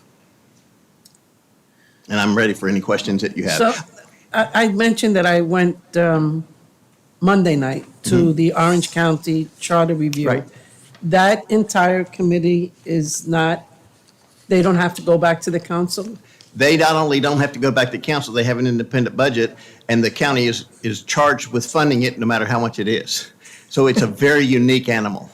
Yeah, I was going to ask you that because they have their own attorney. That, I know, that was me.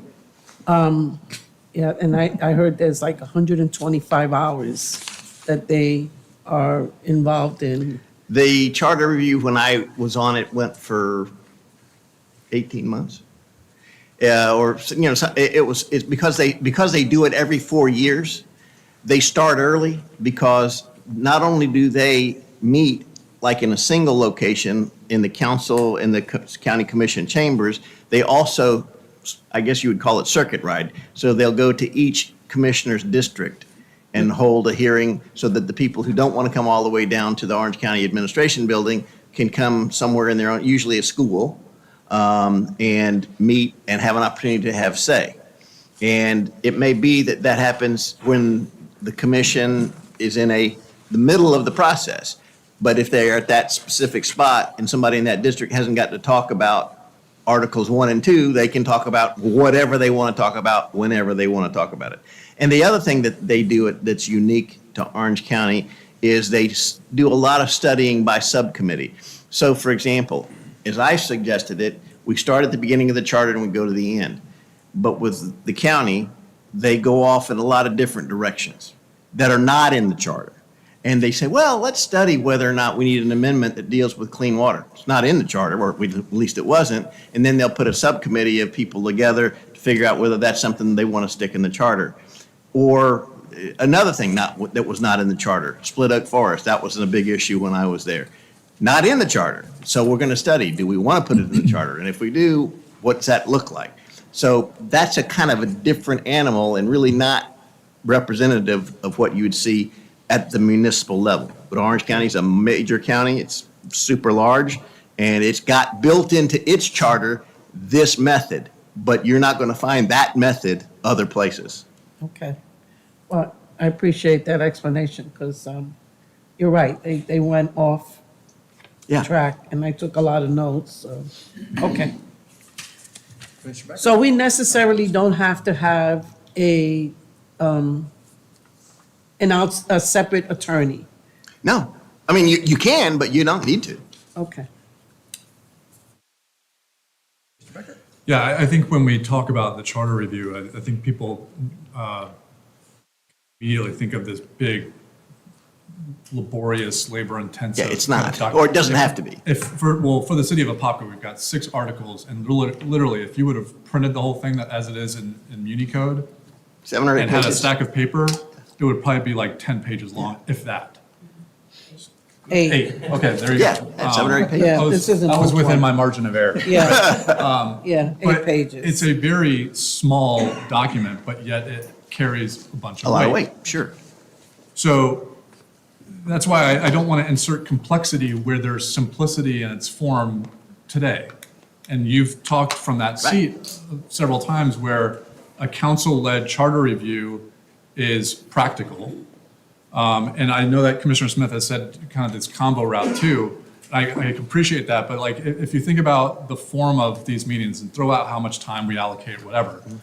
But if we said, okay, we're going to tackle Article 1 in one meeting. Yeah. And you subdivide each one of those, you could take one by one, let's call it, there's 10 items in Article 1. I'm just making up a number here, but you could start off that meeting by saying, okay, public input. We are going to talk about this item right now. Is there any public input that you have that you would want to influence the desires of this council to contemplate if we were to make a change on this item?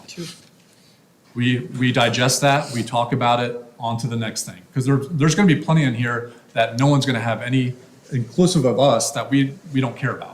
Not that we don't care about it, but we don't want to change necessarily. So at every stage, there's an opportunity for the public to be highly engaging and provide the feedback that's necessary for us to make the most informed decision possible. Because, like you've stated, the ultimate say is going to be on this council to whether or not we vote up or down to put it on a ballot or not. So I've always kind of, ever since we've talked about this 2 or 3 times now, I've always kind of gravitated towards the council-led charter review. Then it just becomes, from my vantage point, what's the preparation needed to do so? Because obviously, when we contemplate certain things of how you would change the charter, there's potential monetary considerations, logistical considerations. You know, people have talked about multi-member districts or single-member districts, forms of government, term limits, et cetera. Right. And so when we contemplate that, it would be nice to say, okay, there's a little bit of insights as we're coming into the meeting to say, okay, if you do these things, here's what you have to consider, and here's the consequences of taking that action.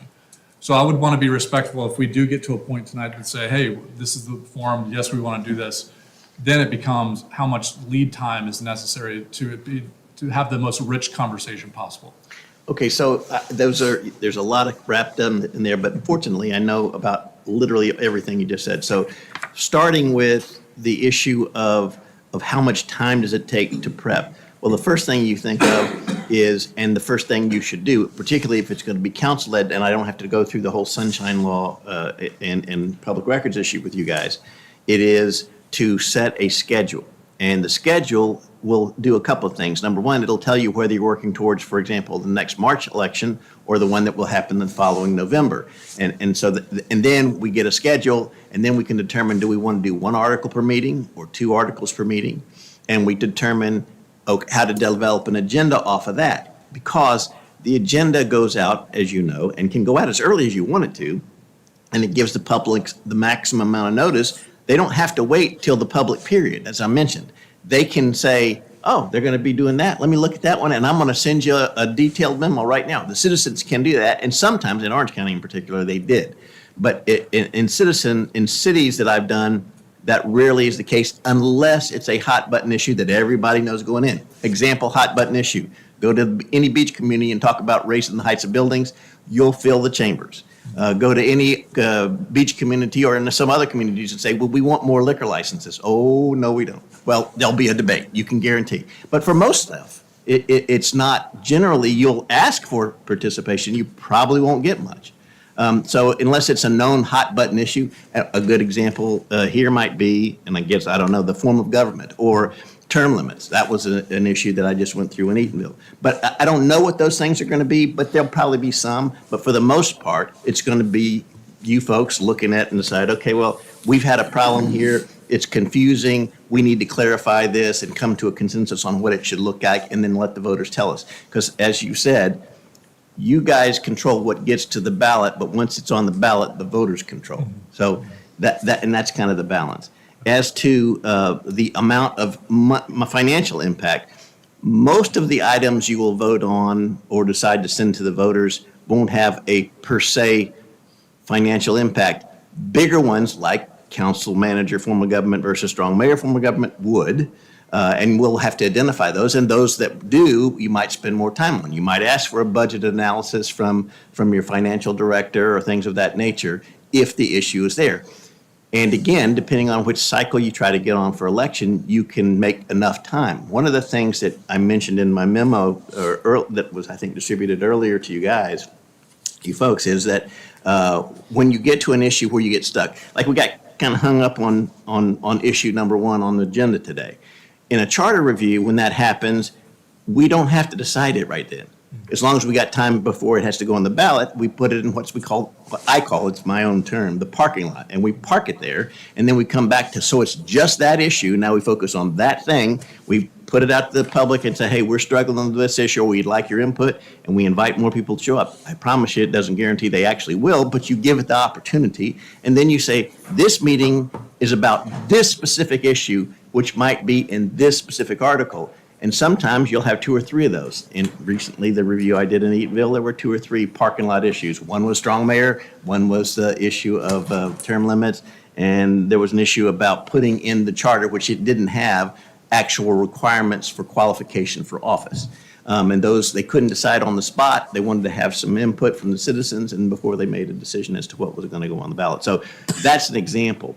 And it allows your meetings to move along, particularly if you self-impose a deadline. Say, okay, we're going to do this, but we're only going to do this 2 hours at a time. We don't want to get worn out. We want to be fresh, and you'll move right through it. They did the entire charter in 3 meetings. And then they decided they wanted more meetings of citizens, as I mentioned. So we had more meetings with citizens and ended up in the exact same place we were before the citizens.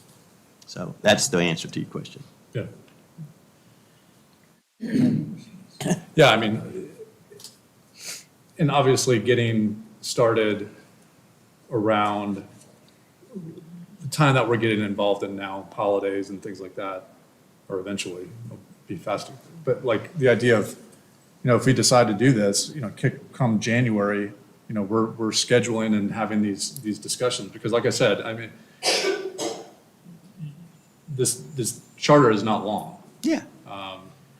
And, getting a cadence, come January 1st, whatever that January, February, and so forth timeframe is, that would be my desire. That would definitely give you plenty of time before a November election.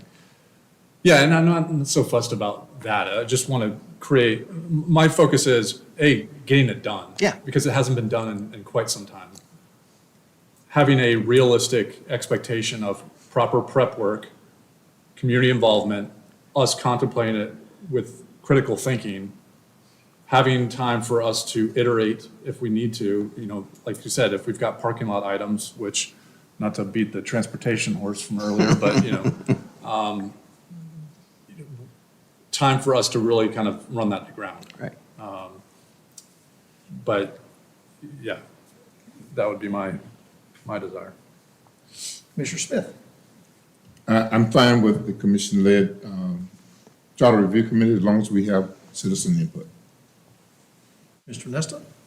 Same here now. I mean, I've definitely done a lot of research. I was also at that meeting Monday, watching Orange County's process, and there was definitely a lot of inefficiencies built into that process. So, and that wasn't from public input. It was just from the multiple subcommittees that they just keep coming up with that you don't have a say on X, Y, and Z in the charter. That's a policy issue. It's not a charter issue. So trying to direct that, I think it makes sense to as long as we have a lot of the public input, I'm good with that. Okay. Sounds like we have consensus. So we'll look for a motion to. Public comment? Oh, sure. Come on down. Do you want a break after this one, or do you want to try to knock out? I want to be respectful of our. Yeah, there's time. Okay. They've been patiently waiting. Okay. But I'll leave it Okay, up that's to you. fine. Yeah. Albert McKimmey, 3603 Golden Gem Road. As you know, there's a certain amount of us been interested in charter review for some time, and we've done some research on how the members of the public that we know feel about it. And 6-8 months ago, we might have thought differently.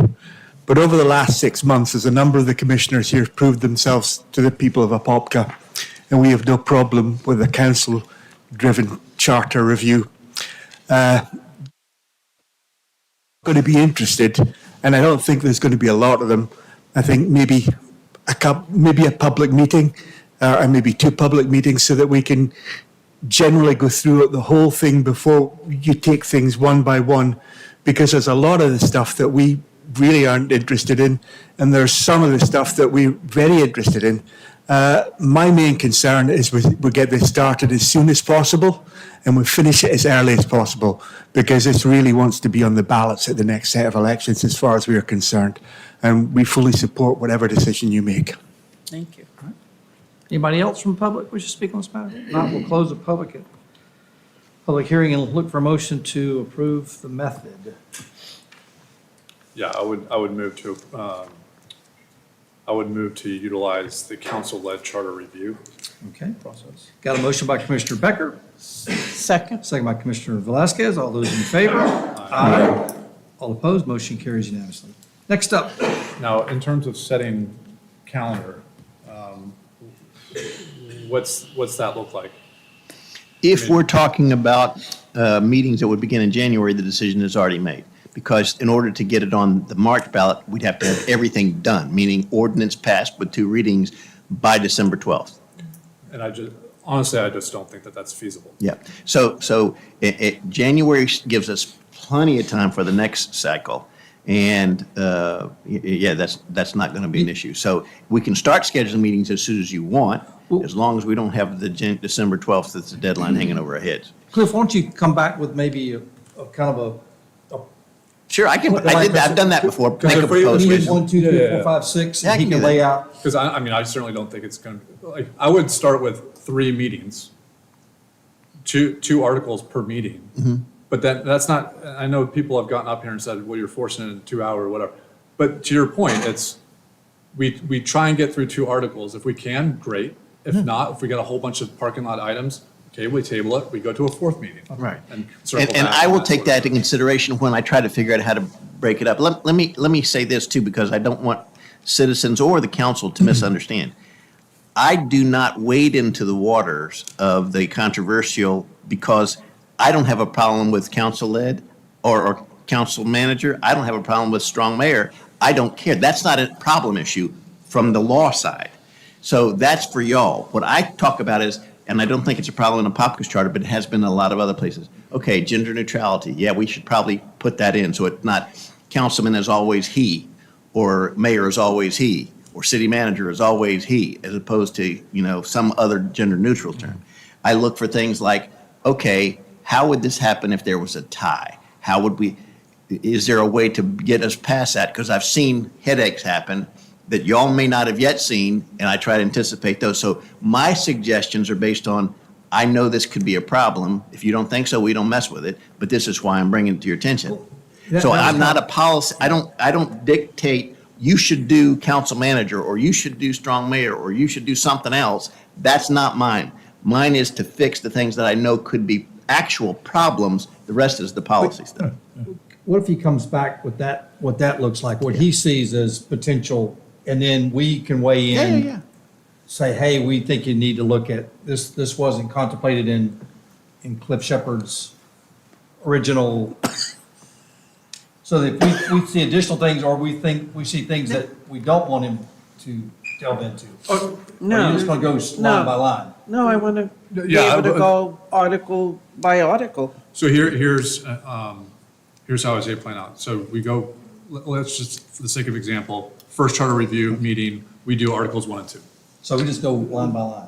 Each Okay. section. Okay. But I think what you were describing is, he's going to look at it from a legal lens to say, okay, Articles 1 and 2 has some weird kind of wonky language that you may want to Right. consider when you're reviewing Exactly. this. That's what I look for legal clarity.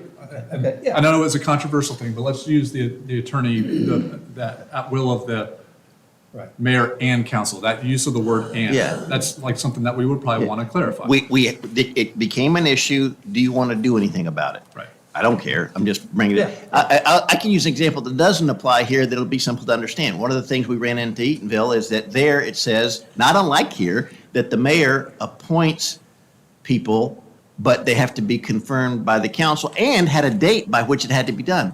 But it only requires the mayor to appoint one, and it requires them to consider confirmation. And if it's not confirmed, there's no out. What happens next? And so what they are going to put on the ballot now is that they decided, okay, we'll just let the majority, like a selection of vice mayor. The way it reads now is she's supposed to pick someone of the council people, and then they're supposed to confirm it because it's a divided council, not surprisingly.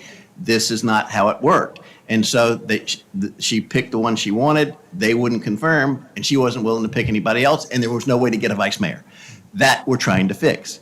Same with appointments to department heads, like fire or public works or whatever. She can make an appointment, but if they don't confirm it, they stay as interim forever, and that's not a good solution. So that's not me dictating policy. Say, I see a problem here, maybe you should try to fix it. That's different. Yeah. At the end of the day, we just review it in a national Right. state, knowing that too. You can't, like the voters, we can't lob 50 things for them to consider on a ballot in one election too. You kind of have to prioritize things as well. Yeah, we got through the whole charter. I think there was 6 proposed amendments for that one. I've done the one in Jacks Beach with 3.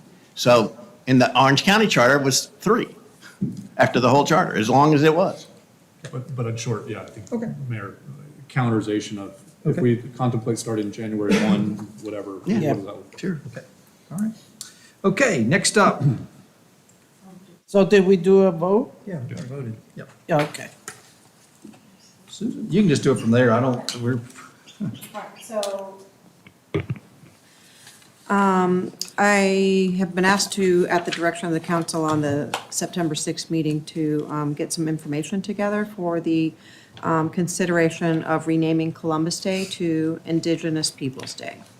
So as, according to the calendar, Columbus Day has always been recognized as a national holiday since designated by Franklin D. Roosevelt in 1934. In 1971, Congress changed the date from October 12th to the second Monday of October. Columbus Day celebrations in the United States were meant to honor the legacy of the man credited with discovering the New World. The earliest known Columbus Day celebration dates back to August 12th, 1792, on the 300th anniversary of his landing. In 1970, South Dakota, currently the state with the third largest population of Native Americans in the U.S., became the first state to officially recognize Native Americans Day, now commonly referred to as Indigenous Peoples' Day in other parts of the country. But by the 2010, Indigenous Peoples' Day gained steam, and it was adopted by scores of cities, states around the nation. Some states honor both Columbus Day and Indigenous Peoples' Day, while others have renamed it entirely. Currently, a dozen states and the District of Columbia now recognize Indigenous Peoples' Day. So as you're aware, the city does not currently recognize this as a holiday. And we don't really have a celebration per se for Columbus Day. So I'm going to leave it up to the council. Okay, all right, so she laid it out for you. Where are we at there, Mr. Smith? All right, since I brought this up at the last council meeting, I received several emails and with a lot of information, a lot of resources to go to and look at to get some information. And so after doing that research and listening to those individuals that did email, and I responded, I think, to all of them, I would like to suggest that we leave Columbus Day as is, and that we, as the city of Apopka, recognize August the 9th each year as Indigenous Peoples' Day. Okay. That's my Well, we'll get some. Suggestion. Okay, suggestion. Any other comments before we look to the public? No, go ahead. I'm just looking forward to hearing from the public as well. Yeah, and I didn't want to muddy waters. I don't think it was ever my intent. I know that I made some commentary at the last meeting to rename the holiday because I think that, Columbus Day is still a federally recognized holiday. I mean, we're not going to change that. It's like we've talked about here before. It's kind of like when we get some of the local stuff preempted by the state. I don't think that we want to preempt federal holidays. It just causes confusion. I will note, though, we may not recognize it, but if we all look at our iPads for that Monday, it does say Columbus Day and Indigenous People Day. Right, it does. It does. And so I have no problem, no problem. I encourage us to honor that because we, like I said the last meeting, our roots run to Indigenous peoples that lived on the banks of Lake Apopka, that originally settled this area. So, any kind of homage that we can pay there as well, I fully support. But we got the emails as well, so we all received those. Commissioner Velasquez? Yeah, it was only after I got a few emails that I started to really research, what is Indigenous Peoples' Day and Columbus Day and why it was kind of designated the same day.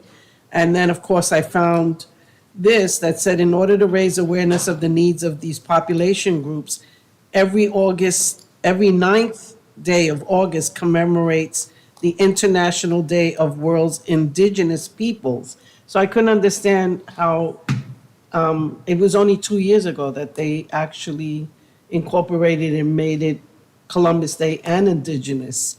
But it was Commissioner Smith who brought it up, and I even looked to see where we got that request from, and that was back in July. And that was from a gentleman, Mr. John Williams, and I don't know who he is. And I remember getting 2 or 3 emails from him. So I'm going to concur with Commissioner Smith, as we're not going to recommend a change. I don't think we were going for a change. I think we were kind of adding the Indigenous Peoples' Day. But since we have a date for them, which is August 9th, then we should pay some homage to them on that date.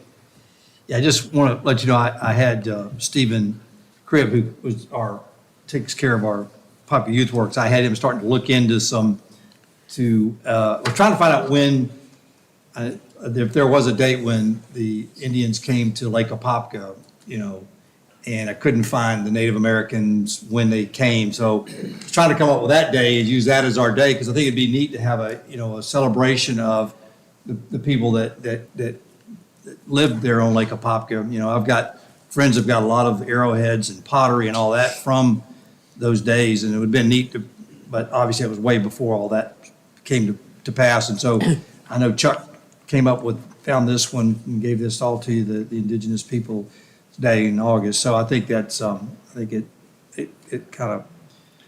Yeah, but certainly, I mean, if it's already, I go back to the whole generally accepted kind of nature of things. The Indigenous People Day, I didn't know that about the August 9th. But as Clerk Bowen read too, there's generally accepted this idea of Indigenous People Day on the same day as Columbus Day. Again, I'm not suggesting to rename it. I'm just saying that it doesn't hurt us there's a certain amount of the population that does want to honor Indigenous people on that day as well. So yeah, I think we should fully embrace all honoring. I don't think there's a limit on how much you can honor folks the way that they want to be honored. But yeah, I hope that the folks in the red shirts that are in this room didn't feel like we were going to totally rename or rebadge the day, because I don't know if that, it was certainly not my intent. Because again, Columbus Day is, there's many opinions about what happened after he landed here and discovered the new world, right? I mean, there's people that have good opinions, bad opinions, but the fact is that a lot of people, we wouldn't be sitting in this room had that not transpired. But at the same time, the treatment of those who were here first has to be recognized as well. And if we do that in August 9th, October 9th, that's in our iPad, we should feel inclined to do that. Okay. Public, who wants to come forward? Yes. First off, thanks for scheduling this on Pepperoni Pizza Day. I just wish we had that pizza about 3.5 hours ago. Yeah, sorry about that. But one of our members here is passing out some of the material I already emailed you. And the clerk, Ms. Bones, suggested I do that just in case you didn't get it. This is not all the attachments that was electronically sent to you. And in an effort for total transparency, I also emailed you my remarks, which I cut down quite a bit as I've been sitting here, as well as the prepared remarks of our national president, Cavalier Contini, who gives his regrets for not being here, but maybe he's not regretting it. So anyway, I can go through my remarks, but in essence, what I had recommended, the bottom line was exactly what you're talking about doing, if I understand it correctly. Yes. That you're going to leave Columbus Day untouched, and that you'll decide on a different day, August 9th, to celebrate and commemorate Native Americans or Indigenous peoples. And as I put in my remarks, our UNICO is all about uniting, not dividing. And so the idea of elevating one ethnic group and lowering another ethnic group just goes contrary to that idea of uniting.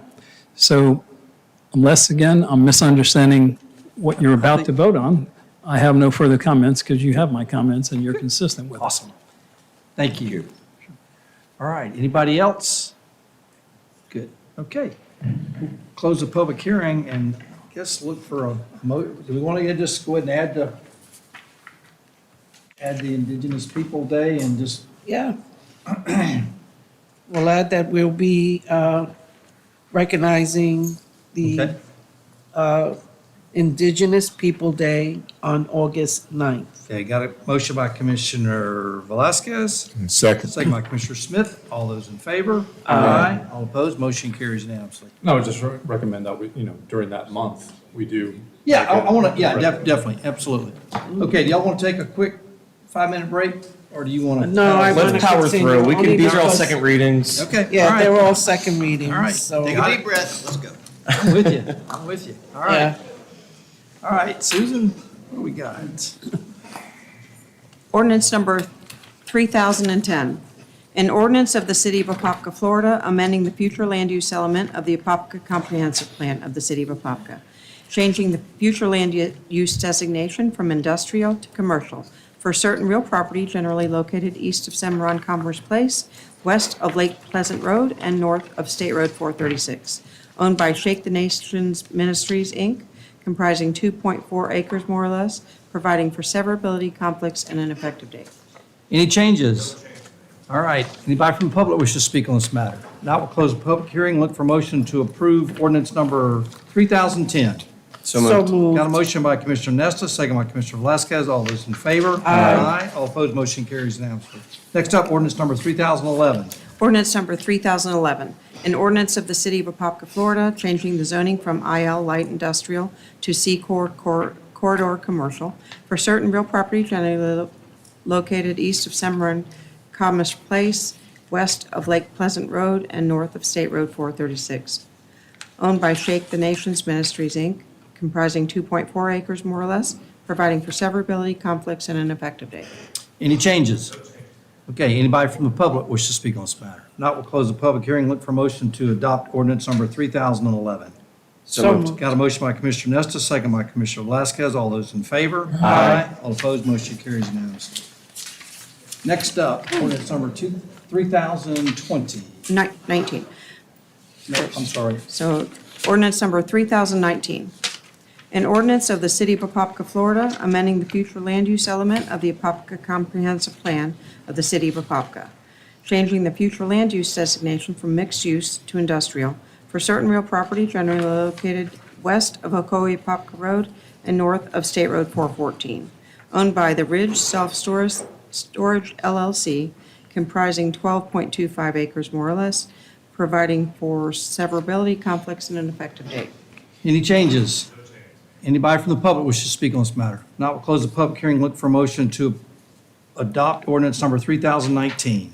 So moved. Got a motion by Commissioner Smith. Second. Second by Commissioner Nesta. All those in favor? Aye. All opposed, motion carries unanimously.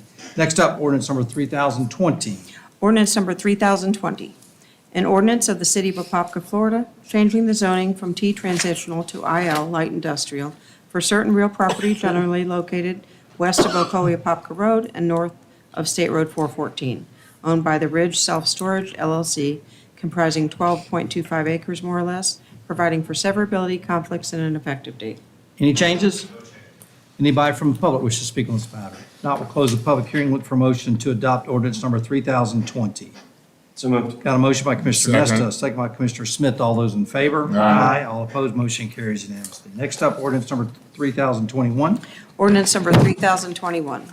An ordinance of the City Council of the City of Apopka, Florida, amending the Code of Ordinances and the City of Apopka by amending Part 3 Land Development Code, Article 3 Zoning Districts, Section 3.3 Residential-Based Zoning Districts, 3.3.7 RMF Residential Multifamily District, by amending Part 3, Article 3 Zoning Districts, Section 3.3 Residential-Based Zoning District, 3.3.8 Residential Mixed-Use District, by amending Part 3, Article 3 Zoning Districts, Section 3.6 Special Purpose Zoning Districts, 3.6.3 Mixed Use Downtown District, by amending Part 3, Article 4 Use Regulations, Section 4.2 Principal Uses, Table 4.2.2C, Principal Use Table, by amending Part 3, Article 4 Use Regulations, Section 4.3 Accessory Uses and Structures, Table 4.3.2B, Accessory Uses and Structures Table, by amending Part 3, Article 5, Development Standards, Section 5.1, Off-Street Parking, Bicycle Parking, and Loading Standards, 5.1.8, Off-Street Parking Alternatives, H, Alternative Surfacing Materials for Parking Areas, by amending Part 3, Appendix D, Development Design Guidelines, 3, Residential Design Guidelines, 3.2.3, Balconies and Porches, providing for codification, providing for severability, providing for conflicts, and setting an effective date. Any changes, Jim? No changes. Okay. Anybody from the public wish to speak on this matter? If not, we'll close the public hearing, look for a motion to adopt ordinance number 3022. So moved. Got a motion by Commissioner Nesta. Hold on, sorry. But the Oh, I'm email, sorry, 2021. the email, what was that? That we got? That did not, Jim Hick, Community Development Director, that did not change the status of the rest of the document that we're approving tonight. Yeah, yours is out. No, yeah, I knew that. I just Yeah. didn't know what the ramification, I thought there was another email thread going around about another change on here. The main information that was changed had to do with one of the section numbers referencing Florida statutes so that there wasn't any conflict with these changes as it relates to Senate Bill 250 for Florida statutes. It was just clarification on section, we created a new section 9 and a new section 10 so that there was not any conflict with state statutes. Okay. Yeah, the body, the main body, the items that are going into the Land Development Code did not change though, other than taking out that PUD portion. Right, okay. Yeah. Okay. Thanks. So look for a motion to adopt ordinance number 3021. So moved. Got a motion by Commissioner Nesta. Second by Commissioner Velasquez. All those in favor? Aye. All opposed, motion carries unanimously. Ordinance number 3022.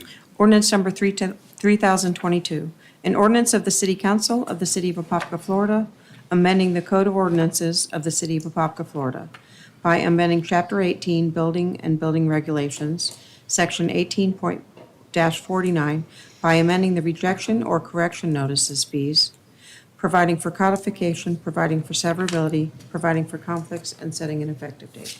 Any changes? Anybody from the public wish to speak on this one? If not, we'll close the public hearing, look for a motion to adopt ordinance number 3022. So moved. Got a motion by Commissioner Smith. Second. Second by Commissioner Nesta. All those in favor? Aye. All opposed, motion carries unanimously. Next up, ordinance 3024. Ordinance 3024, an ordinance of the City of Apopka, Florida, to extend its territorial and municipal limits to annex pursuant to Florida Statute 171.044, the hereinafter described land situated and being in Orange County, Florida, owned by SNP Properties LLC, located on the southeast corner of Plymouth Sorrento Road and Dowman Drive, comprising 5 acres more or less, providing for directions to the city clerk, severability, conflicts, and an effective date. Any changes? Okay, anybody from the public wish to speak on this matter? Not, we'll close the public hearing, look for a motion to adopt ordinance number 3024. So moved. Got a motion by Commissioner Velasquez. Second. Second by Commissioner Nesta. All those in favor? Aye. All opposed, motion carries unanimously. Next up, City Council reports. Commissioner Nesta. Yes, so I'll be as concise as possible. We'll start at the top. I'm not going to be available tomorrow through Sunday, and I know there's a couple different events, some officers swearing in. I know we have that's Friday.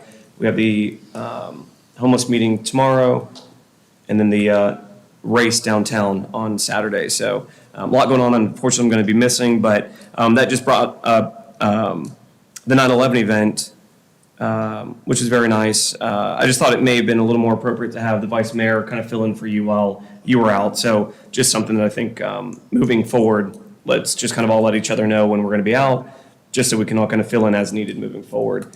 Second one is meeting minutes. From my understanding, the process is the minutes are written and then sent out within the next week, basically, as a kind of a rough draft. And my ask, if all the council approves, is to have that rough draft sent to the full council so that we can have a little more time to review it completely. And then provide updates from there as well, just so it's not here, to provide it upfront, basically. So wait a minute, I'm sorry. So that I don't see it the Friday before the meeting, I get it whenever the rough draft comes okay. out. Okay. So just, forward it to everybody, if that's okay. I don't know, what is that, how's that do with Muni Code? I don't know that, is that? With what? Muni Code or how we, Rob, is there a problem? Draft, Mayor, the initial draft ones to look at prior to being approved. Huh? Who looks at them before? They would be sent from Susan, or Susan can forward them to me, and then I can forward them on either. Okay, so we're okay, all right, We'll take it care of it. okay. Perfect. Thank you. Last one is, and Mayor, you had said specifically a building you wanted to get RFP'd in the CRA. Do you remember the exact address on that one? I just don't, is it because there's two others that if we all. It's on 8th Street, nobody's here, that, it's the corner of Highland and 8th. Okay. That's the one we've split into 4 lots and a pocket park. Gotcha, okay. But are we still doing that? It's all ready to go. I mean, we've got, Jim, you want to? It's that 8th Street and what? Yeah, it's 305 East 8th Street. And it's got the park is on Highland. Gotcha. Yeah. Yeah, it's the old maintenance barn that Orange County deeded over to us. But yeah, we've got a pocket park that was, we've got funding through the CRA for that portion, and then we got 4 extra lots. We've already had it surveyed for all 5 of those lots, and also have a plat ready to go when we decide we want to do it. And Now, the only problem that's come up, as Rob would tell us, is we've got some fiber that goes from the old maintenance building to across the street, which still trying to figure out what to do with that. Rob, you want to kind of give a? Where's this property again? It's 30. You know where it's at the old maintenance barn? Across from the fuel station? Yeah. Exactly. Yeah. Robert Hiff, Transportation Technology Director. So we currently have fiber running from our fire department straight down the, I guess I'll call it the bike path now, used to be the old rail track there. And it goes directly into that building at 8th and Highland currently. So we're going to pull the fiber back out. We'll just put a pole box closer to Highland and 8th Street. And from there, we're going to have to go under the street to get back over to the fuel island. We have 3 separate devices that are running off of fiber over there. So Public Services assist us in locating that fiber over there. So it shouldn't be a horrible issue, but there's going to be a cost associated to do it. It's not something I can just pull out and move. So. And that was I thought you said this one was going, the goal was to have it go to Loaves and Fishes. Is that? Oh, I'm sorry. No, I'm different. Look, Okay. What's the lot, the single lot we've got? Oh, it's a vacant. Yes. Vacant, gotcha, Yeah, okay. yeah. Understood. I'm sorry. No problem. Yeah, I just didn't understand. I just wanted clarification on that. Okay. The other one, and so are we going to RFP for the 305, that building that we were just discussing? Is that going to RFP, or I guess what's our goals on that? Which one now? The one with the building, the one with the fiber. Okay. We just own it. We could give it to Habitat for Humanity. We could sell them. Okay, I've had a couple of groups reach out on that one just to lease it, long-term lease, so we wouldn't have to move fiber and things like that, but it's So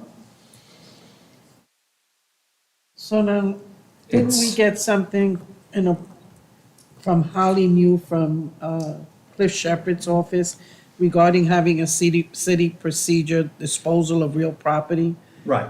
Did we ever vote on it, or, I mean, Well, I don't know whether, right now, my concern was that you don't have a procedure. No, we And so if you tell me you want me to draft one or come up with one or just go, I can come up with one. It may or may not suit you, but it'll be a place to start. It's up to you guys. But right now, I'm just saying you don't have one. no, we don't. And Okay. I think before we move forward with Yeah, all we're- any things with city parcels, is that Okay. we get this drawn and have a procedure in place so that it's, Kind of formalizes the process more. it does. Okay. Perfect. Let's do that then, and then, yeah, we can discuss kind of more specifics from there. So the park is actually going to be at that location where the barn was? It will be, you know where the ditch is? Yes, Going east? behind the barn. Yes. I want to say, was it 90 feet, 110 feet? Yeah, it's about 90 feet from the park itself. It should be back here. Let me see. That here, isn't it? No, this way. Oh, I'm sorry. Is this Highland? That's This Highland. Oh, I'm sorry, yeah, you're right, so it's this way, yeah. Did I So, get him? but right now they got a big ditch, and so we're gonna fill it, we're gonna put a pipe in. On it. And then, And then. and the park's going to be where? Right in there. Might be tiny, pocket park. Or It's pocket not- park? it's almost an acre, isn't it? Almost an acre. Yeah. Nice. That's Yeah, a yeah. good size. Okay. Yeah. Perfect. Then, yeah, as long as we can move forward, do we need to take official action to have that policy kind of created, Sure. drafted? So, well, then I move that Because I we. thought somebody wanted to use the building. That's why No, I was no. confused. No. Okay, all right. No, it's, that building is the only thing, it needs to be demolished. It's a horrible building. No, it's horrible. So it was just a question, we find out that we got fiber, the only thing that building is there for is to. Host for- that. Yeah, Is that period. it? Yeah, it's. Okay. Okay. Well, as long as we have a Good. policy being Yep. created, I'm good. Thank you. Good. Commissioner Smith. I'm going to be out of town Friday through Sunday with Nick. Not with Nick, but anyway, I will be here tomorrow for the meeting that we're having tomorrow afternoon, but I will be out of town Friday through Sunday. Good. Mr. Becker. I'm okay. Commissioner Velasquez. Okay, well, Commissioner Nestor did touch on the memorial. Thank you very much to our residents who did come out and to honor the 9/11 memorial. The Kitland Nelson Park, the Hispanic event, it was very nice. I couldn't stay for the whole thing. I left about 5:30 and it was still going on. But it was a nice day. I also, on the same day, I also attended a really annual event that Hope Community has, and that was the swearing in of new American citizens. And there were, I think, 20 or 25 that were sworn in. So that's a big deal for them. And so I'm always happy to go in and support that. Then, of course, we already spoke about the Orange County Charter Review. We attended the meeting just out of curiosity, but it was interesting. And then tomorrow is the Next Step Foundation, and I was wondering, why did it get changed to the chamber and stay at the church? I mean, are we voting on anything tomorrow? Well, Susan has to be here. Oh, Because, yeah, okay, for the that's- minutes? So it was just. Okay, it was just out of convenience. Correct, yes. Oh, okay. And we couldn't make it a little earlier? I could have. Yeah, but no, it's too late now that you've announced it.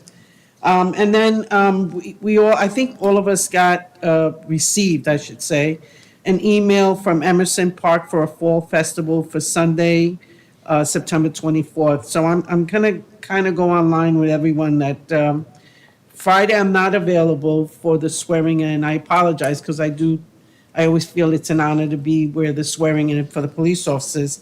And Saturday I will be around. Sunday, I'm not too sure if I'm going to be around because I'll have my grandkids, so I don't know if I have to drive them back to South Florida. So that's but I just wanted to put it out there that Emerson Park has the Fall Festival, and I want to thank Miss Jennifer Hay for extending the invitation. Other than that, I have nothing else. All right. Chuck? Yes, sir. Got all of y'all in one room now, and I gave you a calendar for October and November. I know. Can you all please give Bradley and myself a consensus date to have the Wekiva workshop out there at the Camp Weewaw? Oh, I thought we already. I thought we There kinda- was, I put out a date last week, but I had another commissioner say he had a conflict, so I need you all to get on one page. It was me. Oh, okay, so that, yeah, I couldn't figure out what all these X's were. Yeah, so any of those open days are available, and we would like to get a date from you all so we can post it and do our due diligence on posting it for the public. Okay. So we need to, So most of October is not available. Nope. You've got the 2nd, the 16th, and the 31st, and I don't think you want to do Yeah, anything on no. Halloween. yeah. Second's good for me. Second good? Anybody got a problem with the second? Wait a minute, let me check. Okay. At what time? Well, we'll accommodate. Y'all come with the time and we'll make it happen. My understanding from Commissioner Nesta is he was hoping for as much public involvement, and that would be, for me, I would think after 5:30. Okay. After Can I ask you, 5:30, what are I'm we not doing at available on the Camp second. Weewa? It would be at Camp Weewa. No, but what are we doing? What's the purpose Because of after it? 5:30, I'm not available. The purpose was to get you all together, and I know Commissioner Nesta wanted to look for long-range planning of what you all envisioned the outcome of that camp to be. You know, is it more for profit or is it more for leisure? And that's what we need to do, is get direction from the council as to what direction you all would like to go with that property. So the second's not gonna work for Commissioner Smith. Oh, the second? No Yeah, good? it's the 16th? The 16th, I'm good. There's a charter review committee for Orange County then that night, and I would like to be there for that. Which one? Orange County's have another charter review committee meeting, and I think it'd be advantageous for us to attend in some capacity to understand. Oh, you know what I have for the 16th is I have the Main Street Apopka workshop. I have an appointment already. I think she contacted each of us individually. Yeah, are they doing that individual? 'Cause Yes, It has to be because individual, It yeah. has to be Yeah. individual. Well, then, I have 2 Not a o'clock. workshop, it's just a The meeting 16th? with Yes. the Main yeah, Street. mine was earlier, but I can't make the one that they did. Oh, so you had the same day? Yes, They're all at the 2 16th. o'clock. That's why I was, because my feedback to them was, again, I don't even have it, so I don't. No, do a group thing, but. no. All right, so now we're into November. Okay. To November. 6th, I mean, 6th, 13th, is Monday, I don't know what day of the week's better than 6 works for me. 6 works for you? 6 is Monday. Or Monday's not good for you? That Monday is. Okay. Monday works, the 6th works for me. 6 is not good for me. Oh, that's right, we're gonna be. I mean, what time, well, you still say Yeah, after because the time 5:30. changes and November then we're gonna lose- 7th. We're gonna be back to the Oh my time God, changes, so we this won't be is able so to see hard. it. It'll be dark. So I'll see you guys on Halloween then. January's a good month. What do y'all wanna do? There's a time change, I November 7th. know, that's the problem, is you Yeah. won't be able to see it, won't No. be dark by the time we get out there. Well, it's what, the first week of November, I think? Used to be October 31st, but No, they stretched it. the When is November, the change is gonna be November 5th to 6th for the time change. Yeah. Oh, we gotta do it. All right, let's just do the 16th then, because I was the only one that had an issue there, right? 16th of what? October. I was the only one that had that conflict. Okay, Let's just do that then. all right, 16th. 16th it is, 5:30 or 6 o'clock, what do y'all want? What's the? Earlier the better. Yeah, let's start at 5:30 because you can do like kind of an open house thing and then Yep, right. formalize it at Okay, 5:30, Yeah. got it. 5:30 on which 16th. date? 16th of October. 15th of October. Okay, yes, okay, all right. Anything else, Chuck? Not from me, Mayor. Okay, I have a very small report, specifically 7 pounds, 9 ounces, 19 inches report. Oh, congratulations. In case you can't see, there's the man. Wow, congratulations. He was 2 weeks old yesterday, and I'm as proud as I can be. all right, let's see, so I guess me last, not least, listen, I think we haven't really gotten on the same page as far as what we want to do on the South Apopka annexation. So really impressive lady came to meet with me, I can't even remember about what, but anyways, this is kind of in her wheelhouse. Here are some suggestions. I would say, why don't you take a look at them? Let's bring it back next council meeting, whatever y'all want to do. I know I had different ideas on what that looked like. So here's a couple things to look at if y'all, or we can decide right now if you're, I think we better wait. Okay, so in 2 weeks, if y'all want to, if this is something that looks presentable, all or none, let me know. I mean, I'd like to just get this thing checked off our box, but anyway, that's that. Next Step Foundation, is Thursday night, tomorrow night, 6:30 here in City Hall. Got an interesting opportunity to work with the National Entrepreneur Center. They're going to do a lunch and learn at our community center on November the 7th at 11:30. So they're going to come over there. They're the ones, they're over in the old, I call it the old-fashioned Square Mall. And then we reconnected with some of the folks over there, and they wanted to come out and see what they could do to partner with us and the chamber. So anyway, National Entrepreneur Center, Lunch and Learn, November 7th, which is a Tuesday at 11:30 at the Apopka Community Center, along with the Chamber of Commerce. Okay, Hispanic Heritage Found celebration, great event. They said we almost doubled the attendance. They thought we had about 1,000 in attendance. I would like to, give a shout out to Josue Hernandez, Norva Carrington, Eugene Martin, Rosa Paulson, Mark Wright, Maribel Wrinkle, Laura George Lane, Arsenio Yessi Garcia, Sylvester Hall, and Yolani Lashley, which are the DEI committee. And special thanks to Stephen Cribb for kind of heading it up for the DEI committee, and thanks to the Parks and Rec staff that made that event a success. So it was a great day. I think a lot of the vendors were extremely happy, and was a great day. So with that,